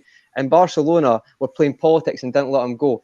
I think people need to remember Lionel Messi. No, I'm not saying this because money-wise right now the world's not in a great place. So it is a fair point, right? Barcelona should be ran better. But Messi, if anybody gets that, I don't think they should get paid that much. But if anybody does, this is a person who's took Barca for being an all-right team. And people need to remember that.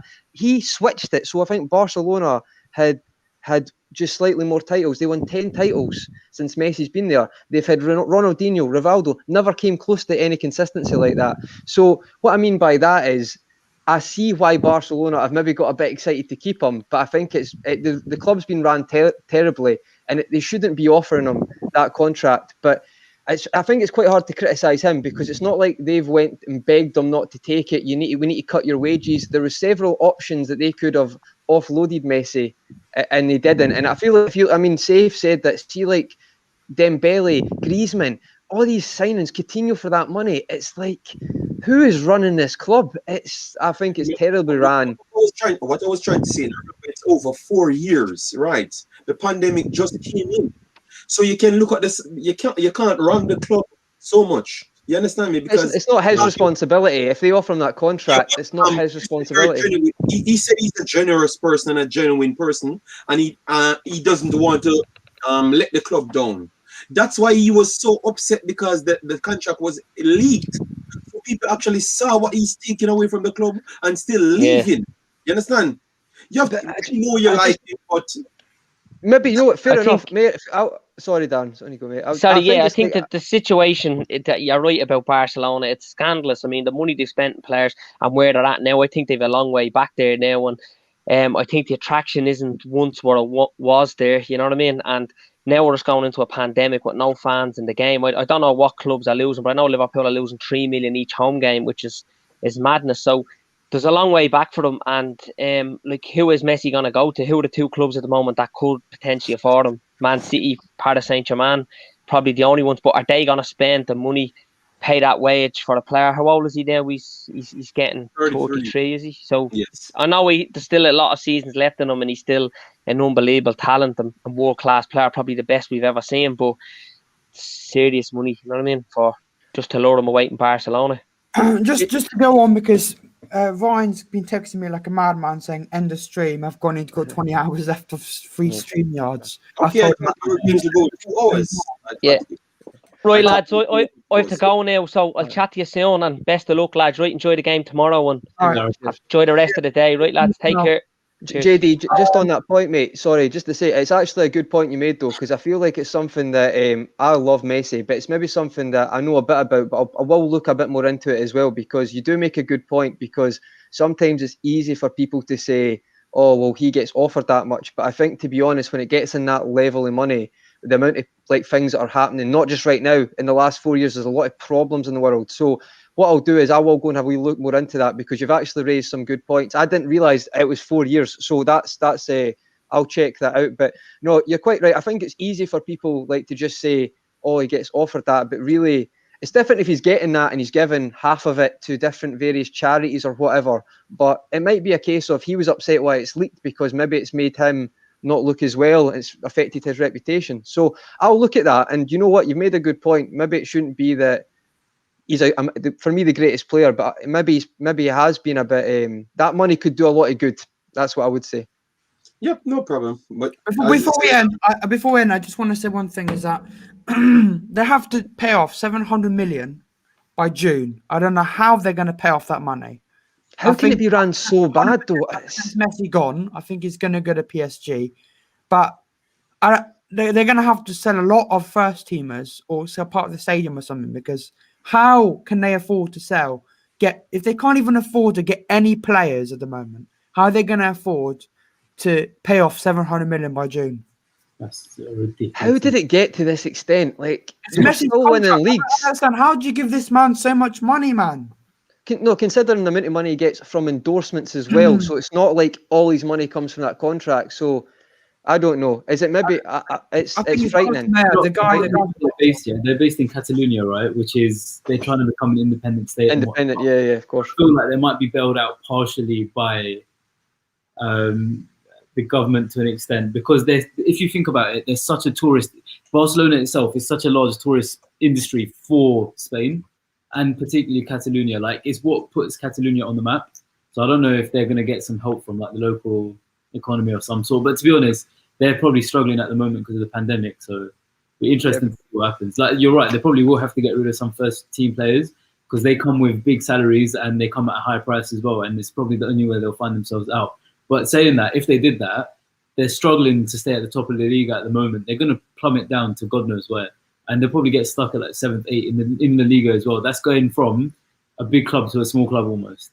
Like, I probably couldn't even name middle teams in the Liga, to be honest. And if Barcelona was in that mix, it'd be quite wild. Do you think it's maybe the case of like? Oh, sorry, mate. On you. No, you go on. You continue, and then I'll go on to the no worries. End of the show. No, it was just to say, maybe see a couple of years ago, not even like 2 years, Messi was still winning the league. That you can maybe say that pay him that much and he can pull it off himself. But that contradicts it anyway, because they're still paying so much money for Griezmann, Dembele, Coutinho, and paying him horrendous wages. So it's like, it's not like they're just spending that on him. So it's horrendously how bad it's been ran. Really is frightening. It's frightening. It's really, really bad. But here's what I'm getting really. This is what's even got worse in the Premier League. I'm just going to say.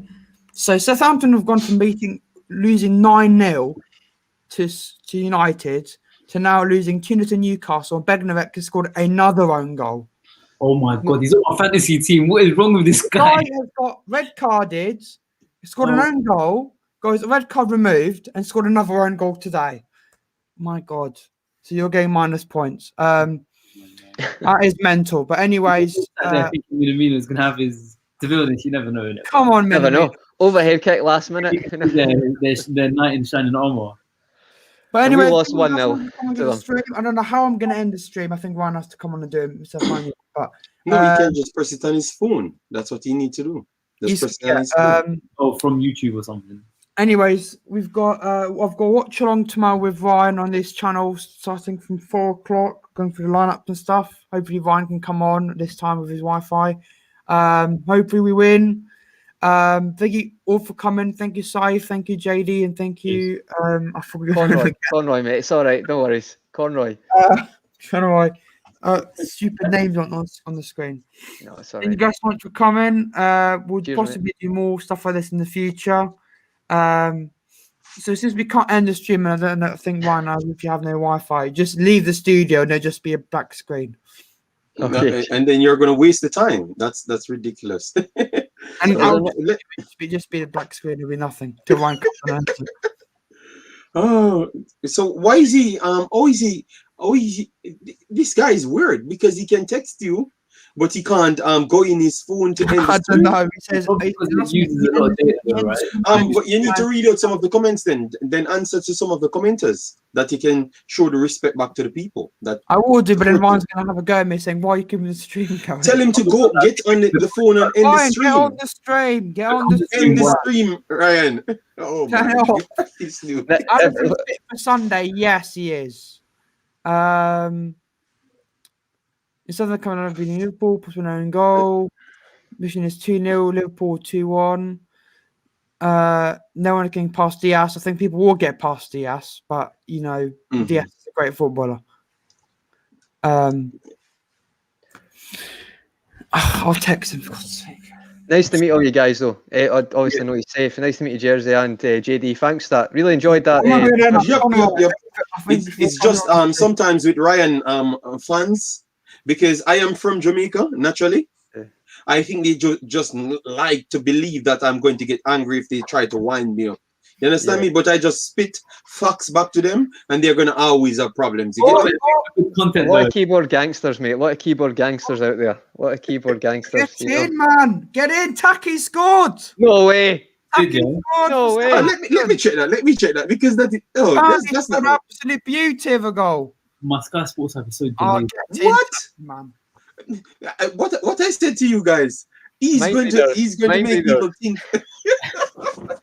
Boys, That's why you have to Come respect. in at 30th minute. Get in, lad. That's why you have to respect my take sometimes. It sounds outlandish at times. JD, fair enough, mate. Fair play. Well done. That's why They didn't say it. Raheem Sterling is not scoring tomorrow. It is not happening. You wish you put some money on that one. That's happened. I'm going to put mine on Sterling scoring, and if I can't believe that. What are the odds of that? If you want, Dimadrin, no one on the stream took the bet. So if you want, you can take the bet as well. You know, 50 I have on it. I need to take some money off Sterling's head. I'm going to bet Sterling to score tomorrow, just because it's so unlikely. I might become a millionaire. You can bet off the stream, no problem. You can bet less. It's up for grab. Boys, listen, I've got to go. Yeah, I'm going to watch the rest of the All right, come on. Let's get I know. Take well. care, guys. All right. Be safe. Bye. Nice to meet you guys. Take care, guys. Good to meet you, JD. In the stream, I'll wait for Mr. Ryan to come on. I've All right, messaged him in the stream, so it's up to him to end it. Oh, that was a. Oh, that was good. It's been a good discussion, guys. I've enjoyed that. Yeah, really enjoyed it. Now I've got to wait for Ryan. Ryan tells me to end the stream. I can't end the stream because I can't end the stream because it's not my stream. I'm trying to text him. And I've texted him and he hasn't answered. Let me check if he's online. Let me call him and ask him what's popping. I love Ryan. He's an absolute lad. But it is the thing is it really annoys me. No, that I can't end the stream. I don't know. No, at least he saw that people respect him. You understand? Oh, he's back. Yes, he's back. Okay. He appears. Oh, crazy. He scored. Turn it off the stream off. I can't turn it off, Ryan. Yeah, thank you very much. Hold on. Let's see some. Thank you very much, guys. Thank you very much. Cheers, mate. Guys. Really enjoyed that. Great show. Every single one of you guys coming on. But listen, man, let's hope Liverpool can batter Manchester City tomorrow and keep JD quiet.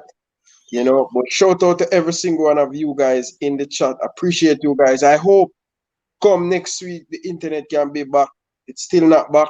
I want to do more content. And also, if you guys want to come on, just hit me up on WhatsApp. You guys have my number. And I would definitely work with Conrad. He seems like a very knowledgeable human being, and he's not biased. He's Scottish, you know, so you expect Scottish. Yeah, and Andy Robertson land. Andy Robertson. Yeah, very good. Really enjoyed that. Brilliant. It was just a good chat, to be honest. It's funny how they go into different subjects. So you have the preview and then you end up talking about everything. And then Mina scored.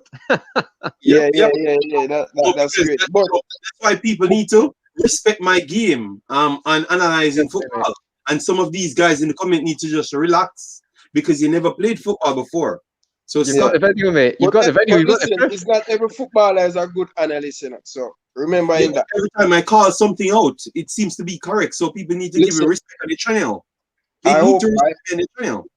I understand what you mean, but listen, sometimes people you have to beat in them till they get the respect, you know, till them come back around and say, yo, listen, this guy is always right, you know. So listen, the only way you're going to get the respect on this channel, bro, you're talking up a lot.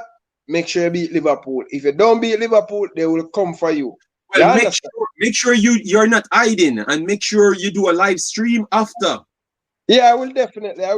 Jersey boy, I really appreciate you, man. You are a top class analyst, man. So I just want Thank you, man. But you're telling me to end the stream. I can't end the stream. Because I haven't got your stream yard. But listen, guys, you know what? I have the free version. Sometimes Jersey boy can do it, but listen.